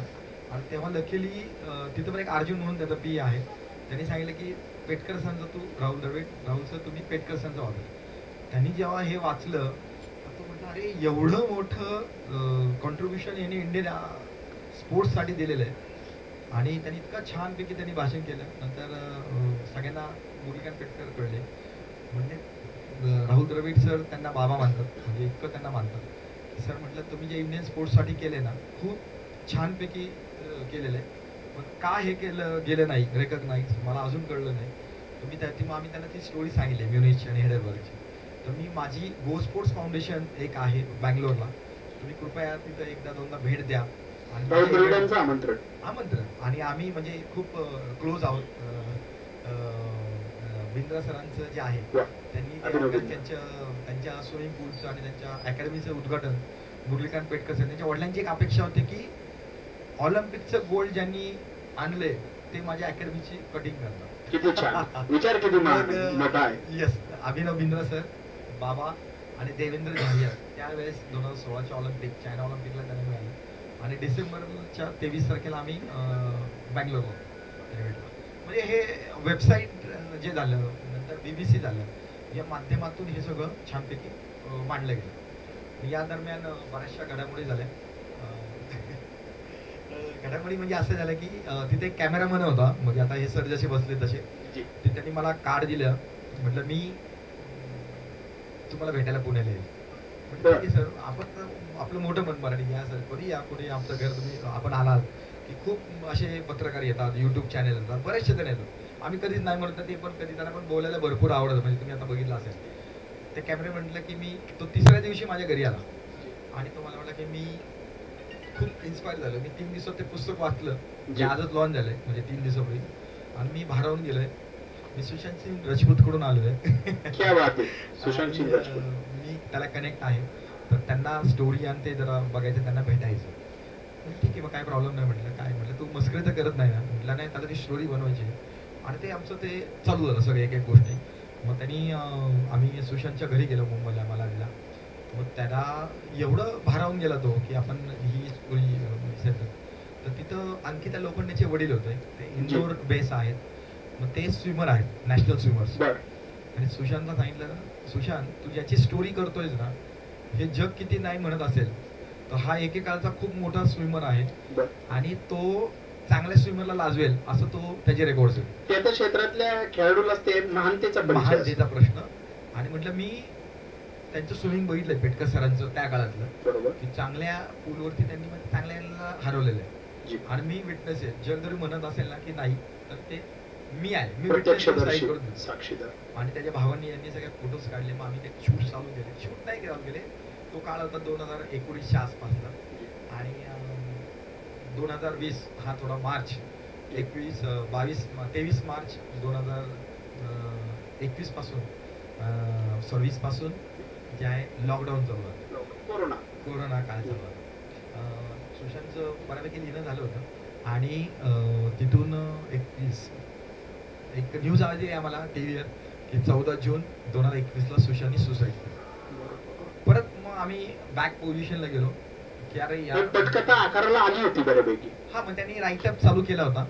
तो इंटरॅक्ट झाला होता आमच्याशी. त्याचे स्वप्न आणि तो खूप हाडाचा ऍक्टर होता आणि खूप छानपैकी तो एक इंटरॅक्ट होता. दुर्दैवी घटना 14 जून. नंतर मग परत एक 6 महिन्याच्या कालावधीनंतर असाच एकदा अचानक फोन आला कबीर सरांचा की मला उद्या भेटायला यायचं आहे. म्हणजे पहिले मला कळलंच नाही कोण कबीर म्हणून, असे खूप फोन येतात ना. मग मी कबीर सर म्हटलं ठीक आहे सर. मी म्हटलं संडेला येतोय मॉर्निंग 9 o'clock रेडी राहा. म्हटलं मी फिल्म ॲक्टर आहे, फिल्म केलेत असे तसे. वेलकम सर, काही प्रॉब्लेम नाही, या म्हटलं तुम्ही. मग सकाळी आमचा नाश्त्यामध्ये त्याची गाडी आली, सगळे बाउन्सर त्यांनी निघून गेले. सर आतमध्ये बसले एकदम सरळ. मग दादा पण आमच्या, मी दादा म्हणतो कारण त्यांना पण घेतलं नाही नेमकं कोण ॲक्टर. म्हटलं सर मी बजरंगी भाईच्या पिक्चर म्हणाले, मी 83 पिक्चरचं आहे माझं आणि मी राष्ट्रीय फिल्म मेकर आहे. चित्रपट दिग्दर्शन क्षेत्रातलं एक दादा व्यक्तिमत्व जलतरणातल्या एका दादा व्यक्तिमत्वाला भेटलं. ग्रेट भेट. आणि त्या मीटिंग मध्ये आमची 1-2 तासाची मीटिंग होती, 2 तास. आणि तो अक्षरशः 8 ते 9 तास सर थांबले. आणि सर मिसेस पण म्हटली की नाश्ता बिस्टा झाला की जेवण कर. म्हणजे भाभी मैं खाना खा के ही जाने वाला हूं. मग असं हे करताना तो इतका इंटरेक्ट झाला घरच्यांशी सगळ्यांशी की तो म्हटलं मी आता ही स्टोरी करणार. प्लीज म्हटलं पेटकर नाही म्हणू नका. तुमच्या जगात तुमचं जे नाव आहे ना, जे अपंगांचं किंवा जे भारताचा एक सैनिक काय करू शकतो, हे ज्या लेवलला गेलं मी त्या लेवललाच काम करणार. मग आम्ही त्यामध्ये सुरुवात केली फिल्म मेकिंग.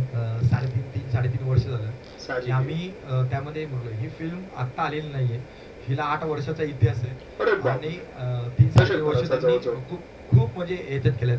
खूप जणांचे योगदान आहेत, खूप जणांनी खूप डाटा दिलेला आहे. फिल्मचे कॅरेक्टर्स जे आहेत ते खऱ्या नावाने आहेत.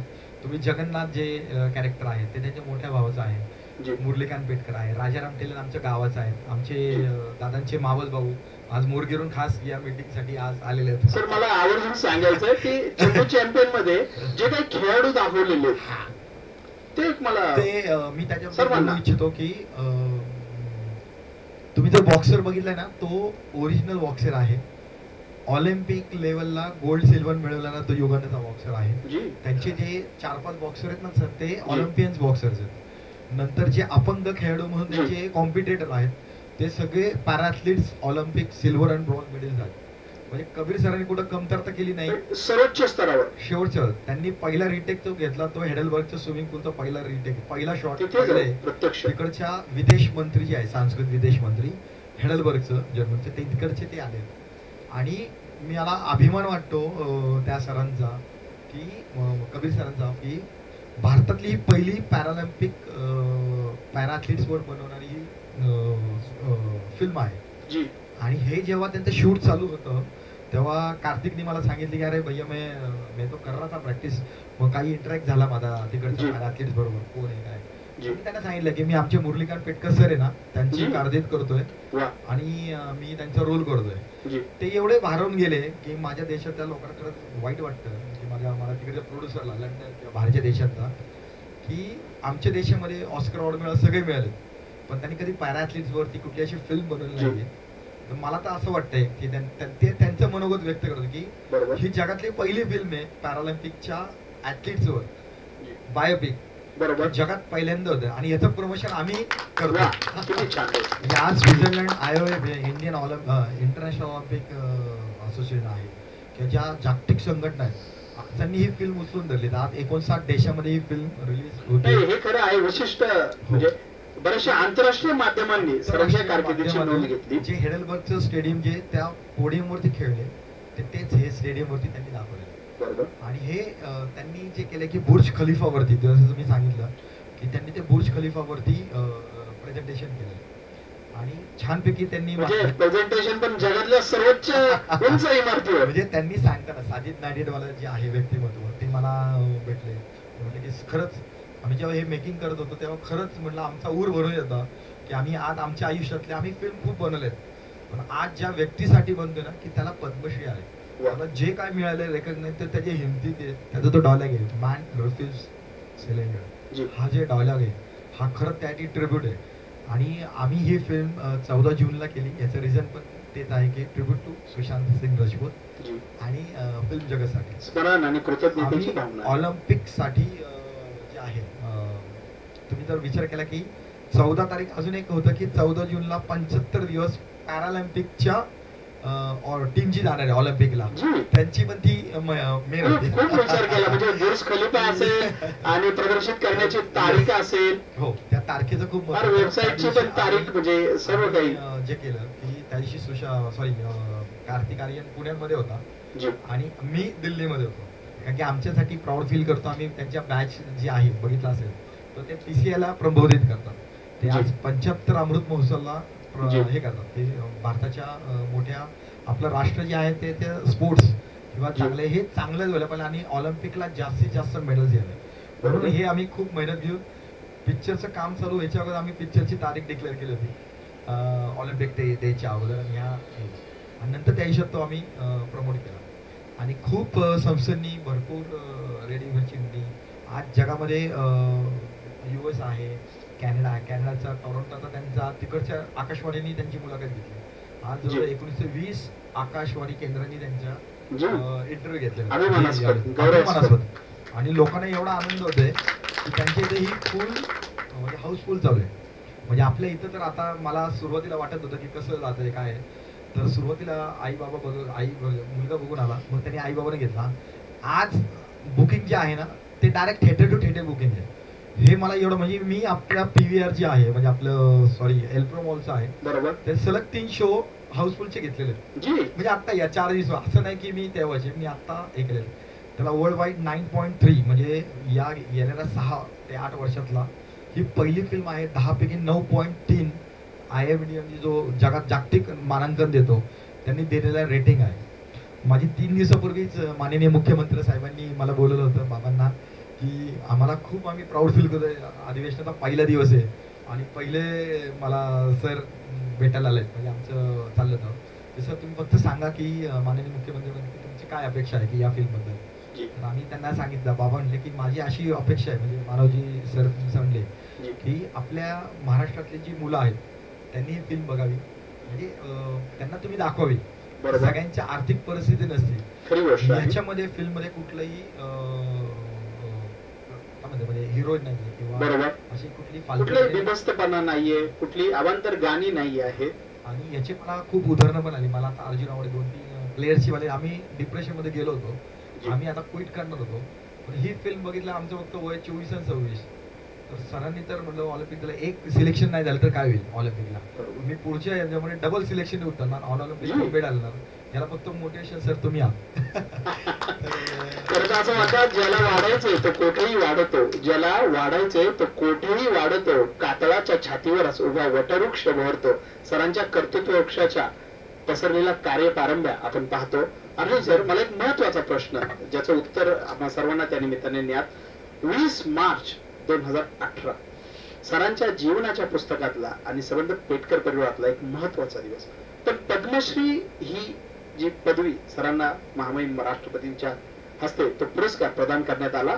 परंतु 2018 साली जी पद्मश्री सरांना प्रदान करण्यात आली, जो पुरस्कार प्रदान करण्यात आला, भारत सरकारच्या वतीनं सध्या पद्म पुरस्कारांच्या अनुषंगाने लोकांची मतं घेतली जातात. आजच्या भाषेत रेटिंग त्या संदर्भातला विशेष आठवण जरूर सर्वांना सांगा.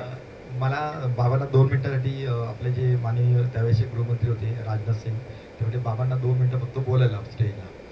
तर म्हटलं सर कसं आहे ते पॉलिटिकली कधीच काय बोलत नाही ते फक्त इंडियन आर्मीबद्दल बोलतात. तर म्हटलं ठीक आहे काय प्रॉब्लेम नाही. म्हटलं मी थोडंसं 2 मिनिटं तुला सांगतो तू थोडं एक्सप्लेन कर बाबांना की आम्ही त्या मिटिंगला बसलो तेव्हा त्यांनी सांगितले की 2017 पासून माय गव्हर्नमेंट ॲपकडून हे पद्म पुरस्कार दिले जातात. हा 2017-2018 पूर्वी जे होतं ते म्हणजे माझ्या भाषेमध्ये मी डायरेक्ट सेटिंगच म्हणेल किंवा बरेचसे असे देत होते की त्यावेळेस काय होतं ते 2017 पासून लोकांनी नॉमिनेट करायचं की तुम्हाला खरंच हा तो लायबलचा माणूस आहे का. तर तुला माहीत नसेल तर माझ्याकडे सगळ्यात जास्त पॉईंट्स आले ते मुरलीकांत बेटकर सरांना. 2 नंबरला आहे महेंद्रसिंग धोनी. 3 नंबरला आहे श्रीकांत कदंबी आणि 4 नंबरला आहे सोमदेव वर्मा. की लोकांनी सांगितलं आम्ही अजून विसरलेलं नाहीये मुरलीकांत पेटकर राहिलेले आहेत. सरांच्या या कार्याला दिलेल्या लोकांनी मानवंदन आहे मतांच्या माध्यमातून अभिमानच वाटतो. लिगल त्यांनी त्या ह्याच्यातून दिलं. मग बाबा पण त्याच्यावरचे मग त्यांनी पण त्यावेळेस गेले तेव्हा माय गव्हर्नमेंट आमचे एक 100 मुलं थांबले होते. त्यांना पहिले बाबांनी मानवंदना दिली की म्हटलं तुमच्यामुळे मी आज स्टेजवर पद्म पुरस्कार स्वीकारतोय. आणि पहिला फोटो मान हा तुमचा असेल. माझ्या साईटवरती किंवा ह्याच्यामध्ये पब्लिक आहेत. आणि नंतर मग त्यांनी त्यांच्याबद्दल वर्ड्स ऑफ थँक्स सांगितलं. त्या मुलांनी पण सांगितलं की सर आम्ही 2017 पासून चालू केलंय पण आज 2018च्या ह्याला तुमचं नाव जेव्हा सजेस्ट केलं की पहिली मानवंदना म्हणजे पहिल्यांदा म्हणणार या प्लॅटफॉर्मवरती माय गव्हर्नमेंट ॲपला थँक्यू की तुम्ही जो प्रोजेक्ट चालू केलेला की लोकांकडून नॉमिनेट करू हे केलं. तर ह्याच्याबद्दल तुम्ही आमच्याबद्दल बोललात 2 शब्द ते आत्तापर्यंत असं कोणी बोललं नाही आणि तुम्ही बोलल्याबद्दल आम्ही तुमचे आभारी आहोत. बाबा म्हणले नाही नाही तुम्ही बोलल्यामुळे तर मला हे केलं. आज अभिमानाची गोष्ट अशी की मुरलीकांत पेटकर सरमध्ये बाबांवरती 2 स्विमिंग पूल आहेत. जर आपण पुण्या औंधला असाल स्टेशनला तिथं रक्षक सोसायटीचा इथं मोठा झेंडा आहे फैजा अहमद. बऱ्याच जणांना त्या पुतळा जो आहे महिला पुतळा कोणाला माहिती नसेल की ती पहिली महिला आहे इंडियन आर्मीची की तिला ते पद दिलं होतं. फैजा अहमद त्या मॅडमचं नाव आहे. तर ध्वजाच्या मागं जे आहेत त्या स्विमिंग पूल, त्याला पेटकर स्विमिंग पूल आहे. जी आणि 2005 18 फेब्रुवारी 2005 ला भोपाळला त्यांच्या EME कोडनी स्विमिंग पूल बनवला होता. वा इव्हन मी लास्ट वीकला तिकडे जाऊन आलो. जी म्हणजे 19 वर्षानंतर मी आता गेलो. माझी अरे आई बापरे. आणि बाबा गेले तिथं आणि इथं खूप छान गेला. त्यांचं म्युझियम आहे सिकंदराबादला. की एक डायलॉग आहे, त्यांचे शीख मित्र म्हणतात कलका मलका जी. अब तुम नहीं बन जाओ, जी हा एक डायलॉग आहे. जी जी एकदम बरोबर. तर त्यांना माहित नसतं. तुम्ही जी. म्हटला की विजय सर म्हटलं की मला धक्क्यावरती ते झोपले होते, जी. ही स्पष्ट आहे आणि तेव्हा त्यांचा डायलॉग आहे. ह्यांना माहितच नव्हतं कोण मालकाच आहे. पण जी जेव्हा ते युनिटला जॉईन झालं तेव्हा कळलं की हा त्यातला खूप टॉपचा ॲथलीट्स आहे आणि तो माझ्याच स्कोअरचा आहे. एक स्वप्न असतं की माझं तिथे म्युझियमला लावावं, म्हणजे म्युझियमला नाही, माझं पण असं आयकॉनिक व्हावं. हे स्वप्न उराशी बाळगून त्यांनी तिथं केलं. आज अभिमानाची गोष्ट आहे की एका साईडला मल्का सिंग सरांचं म्युझियम आहे आणि एका साईडला भिंतीच्या एका साईडला मुरलीकांत पेटकर सरांचं वा EME कोडला. वा आणि आनंदाची अजून एक गोष्ट अशी आहे की 14 एप्रिल 2022ला याची दखल खूप मोठ्या लेवलवरती घेण्यात आली. म्हणजे आपल्या महाराष्ट्रात घेतली नसेल, बट आज पंतप्रधान कार्यालय जे आहे, मतदार म्युझियम आहे, मी आवर्जून सांगू इच्छितो की तुम्ही कधी दिल्लीला गेलात तर तिथे एक आर्ट गॅलरी आहे. 14 पंतप्रधानांच्या मध्ये एक गॅलरी आहे. 1948 ते 2023 पर्यंत अपडेटेड एक फोटो आहे. त्यातला एक फोटो आहे 1972चे, सॉरी 2 फोटो आहेत जी 1972चे. 72 एक त्यामध्ये फोटो आहे सिमला करार, बरोबर ऐतिहासिक ऐतिहासिक सिमला 1972. एकदम बरोबर. आणि मुरलीकांत पेटकर इनको पॅरालिम्पिक का गोल्ड मेडल क्या बात आहे. वार्षिक इतकी महत्वाची नोंद. आणि खूप छान म्हणजे असं आहे की तिकडचे कोऑर्डिनेटर आहेत, जे डायरेक्टर आहेत, आणि एवढा आनंद झाला की जी. आम्ही एक वर्षानंतर आमचे बाबा 75 अमृत महोत्सवचे बरोबर. राष्ट्रीय सदस्य थे. मोदीजीने एक मीटिंगला म्हटले की मैंने फोटो लगा आपने देखा? जी. म्हटलं, नाही देखा. म्हणजे जे आहे खोटं कशाला बोलायचं, म्हटलं आम्ही बरोबर. बोलतो. म्हटलं आता आपली जी मीटिंग असणार आहे त्या मीटिंगला सर आता कोरोना काळ संपलेला आहे, आता तुम्ही जी. मला भेटायला यायचं. बरोबर आणि मी लावलेला फोटो, मला तुम्हाला कसं वाटतं तुमचं ओपनिंग द्यायचं. बरोबर जेव्हा आम्ही ते मीटिंग केलं की मी स्प्रेड पण केला होता एक फोटोवरती, चंद्रबाबू पण थांबले होते. म्हणजे आमच्या मोदीजी म्हणजे थांब मी खूप मोठ्या व्यक्तीशी हे करतो. मला खूप आनंद आहे जी. की पेटकर सर माझ्या शब्दाला मान घेऊन दिल्लीला आले. जी. कारण की ट्रॅव्हलिंग त्यांच्या स्पाईनमध्ये माझा बुल असल्यामुळे आम्ही हे करत नाही. मग सरांनी पण आठवण केली, आपने देखा? हा सर मी आज सुबह देख के आया. जी क्या बात आहे. तिथंही आज महाराष्ट्राच्या आपल्या भूमीचा पेटकर सरांचा लावलेला आहे.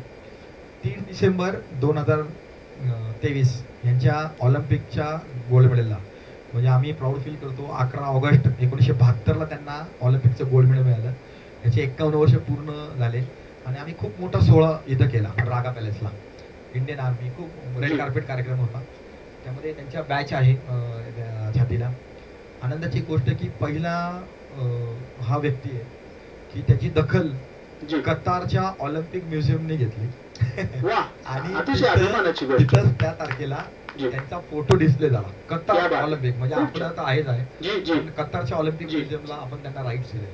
ही खूप मोठी गोष्ट ही आहे. कर्तृत्वाची एक मानवंदना ऑलिम्पिक दिलेली म्युझियमला जी. त्यांचं राष्ट्र म्हणतं की आमच्यासाठी हा खूप महत्वाचा फोटो आहे जी की भारतातल्या भूमीतला माणूस हा जी. ज्याने ऑलिम्पिकचं गोल्ड मिळेल. शेवटी फर्स्ट जे असतं ना ते पहिलं असतं. धग प्रेरणा स्फूर्ती याचं मूर्तिवंत उदाहरण म्हणजे मुरलीकांतजी पेटकर. खरं तर इतिहासकार ग्रँड डफ एके ठिकाणी शिवरायांच्या मावळ्यांच्या संदर्भाने असं एक ठिकाणी म्हणतो, शिवरायांचे मावळे म्हणजे पेटलेल्या मावळ्यांचा खऱ्या अर्थाने थवा. तर पेटकर यांच्या नावामध्ये एक जाज्वल्यता, देशप्रेमाची चिकाटी आणि खऱ्या अर्थाने खेळाविषयीचं क्रीडाप्रेम. आणि सगळ्यात तुम्ही आता मावळ्यांचं नाव घेतलं तर अभिमानाची आम्हाला गोष्ट आहे की जे त्यांचे 14 वंशज आहेत सगळे, म्हणजे जी. सॉरी म्हणजे दाभाडे सरकार आहे, आपले कोल्हापूरचे संस्थानिक आहेत, सगळे हे बाबांना एवढे मानतात की त्यांच्या जी. प्रत्येक कार्यक्रमाला बाबांना आवर्जून तर म्हटलं तुम्ही आहे ना आमच्यासाठी महाराष्ट्रासाठी भूषण आहात. आणि त्यांच्यासाठी एवढं ते प्रेम करतं की त्यांनी प्रत्येक कार्यक्रम असेल ह्याला असेल तेवढं जुडले गेले. तानाजी मालुसरेंचे असतील जी, वंशज केलेलं आहे. आणि आम्हाला अभिमानाची गोष्ट आहे की खरंच आम्हाला इंटरॅक्ट त्यांच्याशी व्हावं लागतं. की आज त्यांचं म्हणणं आमचं हे की आम्ही यावर्षी त्यांच्या 51 रेप्लिका ज्या आहेत त्या अख्ख्या भारतातल्या स्पोर्ट्स म्युझियमला दिलेल्या आहेत. त्यातलं एक आता मागच्या लेटेस्ट लास्ट मंथमध्ये आम्ही राष्ट्रपती भवनाच्या म्युझियममध्ये आम्ही लावलेली आहे. वा राष्ट्रपतींनी खास मागून घेतली की नाही, मला जी अभिमानाची गोष्ट आहे की भारताचं ऑलिम्पिकचं मेडल जी आणि त्याची रेप्लिका मला माझ्या म्युझियमला दिली. का जी तर जगातले सगळे राष्ट्रपती जे आहेत जी. ते मला माझं म्युझियम बघायला येतात आपल्या जी भारताचं. हे खरी गोष्ट तर आहे. मला हक्काने सांगता येईल की आम्ही 1965 पासूनच ऑलिम्पिकचं गोल्ड जिंकत आलेलो आहे, आता जिंकत आलेलो नाहीये. खरं तर राष्ट्रपती भवनामध्ये आपल्या पुण्यातल्याच एक अधिकारी आहेत, संपदाजी मेहता. त्यामुळे कुठे ना कुठे महाराष्ट्राचा हा सगळा संदर्भ. खरं तर सर, माऊलींची पालखीचाही खऱ्या अर्थाने पुण्यामध्ये मुक्काम आहे. तुकोबरायांच्या पालखीचाही प्रस्थान झालेले आहे आणि दोन्ही पालख्या पुण्यामध्ये आहे. माऊलींनी आपल्या ज्ञानेश्वरीतल्या 18व्या अध्यायात ओवी क्रमांक 911 माऊली असं म्हणतात, आगा जया जे विहित ते ईश्वराचे मनोगत, आगा जया जे विहित ते ईश्वराचे मनोगत, म्हणून केली या निभ्रांत सापडेची तो. त्याचा अर्थ असा, स्वतःच्या वाट्याला आलेले कर्म हाच आपला धर्म समजून केलेले शुद्ध कर्माचरण ही खऱ्या अर्थाने परमेश्वराची बोळी सेवा होते. सर, आपण देशप्रेम, आपलं क्रीडाप्रेम हे खऱ्या अर्थाने शिरोधार्य मानून खऱ्या अर्थाने या देशाच्या गौरवामध्ये मनपूर्वक भर आणि योगदान देण्याचं महत्तम कार्य केलेले आहे. या पिंपरी चिंचवड शहराची प्रतिमा आणि गौरव आपल्यासारख्या महान क्रीडापटूंमुळे खऱ्या अर्थाने वाढलेली आहे. सर, आयुष्याच्या या टप्प्यावर, या प्रसिद्धीच्या टप्प्यावर चंदू चॅम्पियनच्या माध्यमातून आपल्यावर विविध आता लेखन झालेलं आहे. जागतिक स्तरावर आपली खऱ्या अर्थाने कीर्ती, सत्कीर्ती, खरं तर तुका म्हणे ज्यावे सत्कीर्तीने बरोबर असं म्हणतात. कीर्ती ही शाश्वत असेलच असं नाही, पण सरांचं क्रीडा कर्तृत्व पाहिलं तर ही सत्कीर्ती आणि ती शाश्वत आहे. आणि यामध्ये अर्जुनजींचं एक मोठं योगदान लाभलंय. अर्जुनजी, आईला आपण माऊली म्हणतो, पण वडिलांना पितृमाऊली असं पण म्हणतो. कदाचित आर्मीमॅन असलेल्या वडिलांचे विचार काही बाबतीत कणखर आणि कडकही असतील, परंतु कडुलिंबाची पानं ही जरी कडवट असली परंतु छाया ही थंडगार देत असतात. प्रत्येकाचे वडील हे ज्याच्या त्याच्या आयुष्यातले एक बाप माणूसच असतात. आपल्या आयुष्यातल्या एका बाप माणसाविषयी कृतिशील आपण जे कार्य आणि कृतज्ञता केलेले हा पिता पुत्रांच्या नात्याचा खऱ्या अर्थाने हा गौरव आहे. त्यामुळे या मुलाखतीत आपणही सहभागी आहात. सर, या मुलाखतीचे आपण सांगतेकडे जात आहोत. अर्जुनजी, आपण काय सांगाल आणि सरांचं सर्वांसाठी काय संदेश आणि प्रेरणा असेल आपण? मोस्टली माझी आई जाऊन 13 वर्ष झाले आणि माझी मिसेस जी आहे राखी, ती मेन बाबांचा आता बॅकबोन आहे. म्हणजे पहिलं नाव झोपेतून उठलं पहिले तिचं असतं बाबांकडे, नंतर आमचं असतं. तर सगळ्यांना अटेंड करणं किंवा हे करणं, म्हणजे तुम्ही जर आपण तर आलेला आहात असे माझ्याकडे खूप लोक येतात. कुटुंब असेल, परिवार आहे. माझ्या माहितीप्रमाणे आपल्या घराचं नाव शिव पार्वती, राजा पार्वती, राजा पार्वती. येस, ते आजोबांचं नाव राजा आणि आजीचं नाव पार्वती असं आहे. आईचा तर रोल होताच त्यानंतर. ऍक्च्युली बऱ्याच जणांना असं कन्फ्युजन आहे, मला खूप फोन आले की आईचं का नाही दाखवलं, म्हणजे काही रोल्स किंवा काय. म्हणजे पहिले ही म्हणजे बायोग्राफी आहे. तुम्ही जर बघितला तर त्यांना 11 ऑगस्ट 1972 मेडल मिळतं. पिक्चर तिथं लॉक होतो आणि तिथून परत 2015 येतो की ते कामामध्ये असतं. तर बाबांचं लग्न 25 डिसेंबर 1972 झालं. आफ्टर 4 मंथ्स, म्हणजे जिंकून आल्यानंतर 4 आहेत. आणि आईचा तर रोल होताच त्यामध्ये, पण फिल्ममध्ये जे आपल्याला दाखवायचं होतं आणि हे रिअल आहे. ह्याच्यामध्ये कुठे आम्ही लेटर हेडवरती लिहून दिलेलं की ही फिल्म मूवी खूप महत्वाची. तर महत्वाचं म्हणजे कसं की घरच्यांचं साथ, म्हणजे मुलं आहेत, मुलगी आहे, माझी मिसेस आहे, खूप त्यांच्यासाठी झटतात. बाबा पण त्यांच्यासाठी झटतात. म्हणजे काही असेल तर पहिलं त्यांच्याकडून. तर पहिलं मी वोट ऑफ थँक्स माझ्या घरच्यांना, जे डाटा ज्यांनी दिला स्प्रेड्स त्यांना, आमचे म्हणजे बंधू आलेले आहेत, त्यांचे मावळ भाऊ, त्यांना गाव, त्यांचे मामा हे खूप जीवापड. म्हणजे त्यांनी सांगायचे की मला बत्तशी मिळायची. लहानपणी काय हा सगळा काळ आहे ना, हा 50-60 वर्षापूर्वीचा आहे की त्यांचे रामचंद्र मामावर लय जीवा पडतात. तो मामा सगळ्यात छोटा आणि हे त्यातले छोटे, म्हणजे त्यावेळेचा. त्यामुळे मोरगिरी हे त्यांचं एकदम सेकंड, की माझं आजोळ, त्यांची इच्छा पण होती म्हणून आपण मोरगिरीला, म्हणजे आमचे आजोळ असल्यामुळे आम्ही तिथं शेती घेतली आणि भरपूर हे केलं. तर हा एक कुठंतरी ऋणानुबंध असतो, कुठंतरी असतो. इस्लामपूर पेठ म्हणजे कर्मभूमी, तर त्या ह्याच्यामध्ये फ्लॅशबॅकमध्ये तुम्ही जाता त्या. तर आमचं मोस्टली बाबांकडून मी हे सांगेल की एक अपंग माणूस जर का ऑलिम्पिक मेडल आणू शकतो, तर आज भारताला फॅसिलिटी नसतात, म्हणजे त्यावेळेस फॅसिलिटी नव्हती, काही नसते. आज जर काही एवढे फॅसिलिटी आहे तर मुलांनी जास्तीत जास्त मेडल्स आणावे. हेच त्यांनी स्वप्न हे केलेलं जी. आहे. आज ते रुरल साठी खूप काम करतात अपंगांसाठी किंवा रुरल येथून हे करतात. गव्हर्नमेंटला ते झाली. जी. माझं 2 दिवसात नोटिफिकेशन होतं की आता 5 जी. तारखेला आपल्या 17 खेळांचं सिलेक्शन आहे. जी. गव्हर्नमेंट खूप छान छान छान छान प्रोजेक्ट आणते. जी. हे तिथपर्यंत पोहोचणं गरजेचं आहे. अकॅडमीसाठी जर म्हणतात की तुम्ही सिटीमध्ये किंवा औरंगाबाद अशा बऱ्याचशा मोठ्या सिटीमध्ये तुम्ही साईचे सेंटर खोलताय, तर जी. आमचं ओपिनियन आम्ही त्यांना डायरेक्ट तुम्ही कोकणात किंवा आदिवासी वाड्या अशा ठिकाणी हे करा की इथं एक मुलगा येईल पण तिथं तुम्हाला 50 मुलं भेटतील. बरोबर. टॅलेंट आज हिमादास सारखे जे आहेत माझ्याकडे असे बरेचसे आहेत टॅलेंट्स की मी डायरेक्ट स्पीड नावं करू शकतो की जी. आज ते गावाखेड्यातून आलेले आहेत. जी. आणि एज फॅक्टर जो आहे तो तुम्ही कमी करा. मोस्टली आता ते आता होते की या मीटिंगला 13 वर्ष दिलेले आहेत. बरोबर. की खेलो इंडिया सारख्या ठिकाणी किंवा त्यांना पेन्शन भेटतात येते की मुलांना जास्तीत जास्त पैसे मिळाले. मेन आहे तो आर्थिक सोर्स की तुम्हाला पैसे मिळाले तर मुलं त्या ट्रॅकला वळतील. म्हणजे आज 1 करोड 1.5 करोड गव्हर्नमेंटने दिलेले की ऑलिम्पिक मेडल आणलं जी. तुम्हाला देईल. आणि मेन आहे ते जॉब. जी. तुम्हाला वयाच्या 13 वर्षी मुलगा आमच्या साईला मिळाला किंवा प्रबोधिनीला मिळाला तो 10 वर्षामध्ये 100% एक तर मेडल आणणार, एक तर आणणार इंटरनॅशनल बरोबर. आणि भारताचं नाव पुरतं करणार. मग त्या वयामध्ये त्याला जॉब मिळाला, रेल्वे आहे, ऑर्डनन्स आहे, आर्मी आहे, तर त्याचं करिअर आणि त्याचे बाबा आई बाबा पण असं म्हणणार नाही की तू डॉक्टरच हो आणि इंजिनियर हो. बरोबर. तू एक चांगला स्पोर्ट्समन हो आणि चांगलं नेतृत्व कर आणि भारताचं नाव नक्कीच करू शकतो. जी. जी. तर आम्ही हेच सांगू की जास्तीत जास्त मेडल यावे आणि छानपैकी आपण मिळाले. खरं तर आंतरराष्ट्रीय ख्यातकीर्त महान समाजसेवक दिवंगत बाबा आमटे यांच्या ज्वाला आणि फुले या काव्यसंग्रहात अतिशय प्रेरक 2 ओळी ते असं उद्धृत करतात. शृंखला पायी असू दे मी गतीचे गीत गाई. ज्या सरांसाठी ओळी, शृंखला पायी असू दे मी गतीचे गीत गाई, ढाळा वयास आता अश्रू नाही वेळ नाही. या ओळींचं स्मरण करणारा सरांचा हा संदेश. सर, या मुलाखतीच्या सांगतेकडे आपण जातोय. या सांप्रत समय, या वर्तमान समय आयुष्याच्या अमृत महोत्सवात आपलं खरं तर पदार्पण झालेलं आहे. खऱ्या अर्थाने सहस्त्रचंद्र दर्शनाकडे आणि हिरक महोत्सव शतायुष्याकडे आपली वाटचाल सुरू आहे. आपण या समय सर्वांना काय संदेश द्या?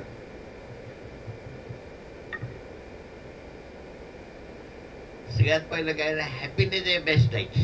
जी. म्हणजे आनंद, कुठलं काम करायचं आहे ते आनंदाने केलं पाहिजे. नाहीतर माझं डोकं दुखते म्हणलं तर तुमचं खरंच डोकं दुखतं.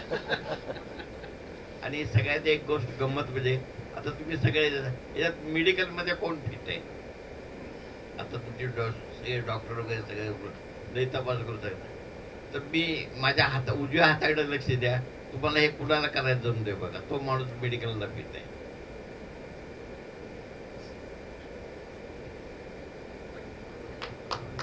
ऍक्च्युली हे जे आहे ना हे त्यांच्या गुरूंनी 50-60 वर्षापूर्वी झालं. अली सर आहेत ना, त्यांनी सांगितलं होतं it is a Japanese technique. तुमचा मी थोडक्यात सांगेल, जास्त वेळ घेत नाही. तुमचा मोठा मेंदू A आणि B असे हे असतात. तुमचे तर मेंदू तुम्हाला ऍक्टिव्हेट ठेवायचा असेल ना, तुम्हाला ह्या ऍक्टिव्हिटी द्या. याच्यासाठी लोक 40-50 हजार रुपये वाचतात की ह्या ऍक्टिव्हिटी वयाच्या 12 वर्षाच्या आतपर्यंत मुलं जर तुमची असतील तर तुम्हाला ते ग्रोथ ते असतात. ही जॅपनीज आहे. त्यांच्या गुरुनी तेव्हा त्यांना सांगितलं होतं, भाऊ हे असं असं करत बस म्हणजे तुला थोडंसं मुंदीर. आणि याच्यासाठी बऱ्याच संस्था आहेत, पुण्यामध्ये आहेत, पिंपरी चिंचवडला आहेत, हे ते शिकवतात. पण त्यासाठी तुम्हाला वय 12 वर्ष आहे. नंतर तुम्ही आत्ता करून काय पाहिजे नाही, पण ते तेव्हा सांगितलंय. म्हणजे ह्या खऱ्या गोष्टी आहेत. आपण हसण्यावर घेतो की असं असतं का, की लोक त्यांना हशा उडवतात. त्यांनी एक डायलॉग टाकला पिक्चरनं. काय डायलॉग येतो? हसता की रे. खरं तर अर्जुनजी, वाप पाण्यातच आहे जरा उकळून पहा. वाप पाण्यातच आहे जरा उकळून पहा. हास्य जीवनातच आहे जरा डोकावून पहा. हे सांगणाऱ्या सरांचं खऱ्या अर्थाने संदेश आहे. हेच महत्वाचं वाटतं. दिसणारी फुलं आणि हसणारी माणसं ही सर्वांना आवडतात. मनाची प्रसन्नता ही मनाची सुंदर अवस्था असते. मनाच्या प्रसन्नतेचं ज्यांच्या व्यक्तित्वाला कोंदण लाभले अशा हिंदुस्थान, भारत या देशाचे पहिले पॅरालिम्पिक स्विमर, गोल्ड मेडलिस्ट आदरणीय पद्मश्री मुरलीकांतजी राजाराम पेटकर यांची ही सुंदरशी मुलाखत. खरं तर ज्येष्ठ उर्दू शायर, गीतकार जावेदजी अख्तर एके ठिकाणी 2 प्रेरक ओळीत असं म्हणतात, जिंदगी है तो ख्वाब है, जिंदगी है तो ख्वाब है, ख्वाब है तो मंजिले है, मंजिले है तो फासले है, फासले है तो हौसला है, हौसला है तो विश्वास है, क्योंकि फाइटर हमेशा जीतता है. हा खऱ्या अर्थाने जीवनातल्या खऱ्या खुऱ्या योद्ध्याविषयी आज आपण या प्रकट मुलाखतीच्या निमित्ताने अनुभूती या ठिकाणी घेतली. शिंपल्यात घालून समुद्र कधी दाखवता येत नाही, हाताने काढलेल्या फुलांचा गंध कधी येत नाही, निळाभोर गगनाचा अंत कधी लागत नाही, सुटलेला शब्दबाण हा पुन्हा कधी परत येत नाही, तद्वतच खऱ्या खुऱ्या भावना सर शब्दात कधी व्यक्त करता येत नाही. ही अनुभूती खऱ्या अर्थाने आपल्या मुलाखतीत आपण या ठिकाणी घेतली. सरांनी आता जावेद अख्तर सरांचं नाव घेतलं, मला जस्ट क्लिक झालं. एक आठवड्यापूर्वी जावेद अख्तर सर, शबाना आझमी यांना स्पेशल स्क्रीनिंग दिला होता आपल्या कबीर सरांनी आणि त्याच्या टीमने. जर तुम्ही त्यांचे रिव्ह्यू बघितले तर मुरलीकांत पिटकर सरांबद्दल त्यांचं असं म्हणजे की ही 50 वर्षाची स्टोरी म्हणजे इतके वर्ष कशी लपली, आणि अक्षरशः ते रडत बाहेर आले. आणि कबीर सर आणि कार्तिकला म्हटले की तुझ्या भूमिकेबद्दल म्हणजे माझ्याकडे शब्द नाही आहे. त्याचे तुम्ही कधी शेअर चॅट याच्यामध्ये बघितलं तर जावेद अख्तर सर स्वतः म्हटले की मला खरंच अभिमान वाटतं की मी ही फिल्म बघितली, की मी असं हे बरं बायोपिकमधली, आणि इतकी सुंदर पद्धतीने मांडली आहे की माझ्याकडे शब्दच नाही. खूप मोठ्या मोठ्या लोकांचे रिव्ह्यू चंदू चॅम्पियन मला आलेले आहेत की लोक हसताना की जातात आणि जेव्हा येतात बाहेर की खरंच असं असतं का. खरं माहीत नसतात कोणाला, असे हळूच येतात लपून, जीवनातील काही आनंदाचे क्षण ठेवायचे असतात दररोज जपून, असा हा सुंदरसा सोहळा सर पिंपरी चिंचवड कलाप्रेमी मंच व स्वराज ग्रुप आयोजित या आपल्या गौरव समारंभ आणि प्रकट मुलाखतीच्या निमित्ताने आपण आपला बहुमोल असा वेळ दिला. आणि खऱ्या अर्थाने या समारंभाला सोहळ्याला आपल्या सदसाक्षीनं अमृताची गोडी आणणारा हा अनुभव आपण या ठिकाणी घेतला. सर आपण आपल्या अमृत महोत्सवी वाटचाल तर केलेली आहे, आपण येता सहस्त्रचंद्र दर्शनच नव्हे तर आयुष्याचा शताब्दी महोत्सव साजरा करावा अशा सर्वांच्या वतीनं मंगल कामना अभिव्यक्त करतो. आणि पिंपरी चिंचवड शहराचा अभिमान असलेल्या पद्मश्री मुरलीकांतजी राजाराम पेटकर यांना या ठिकाणी मानाचा मुजरा. रामकृष्ण हरी.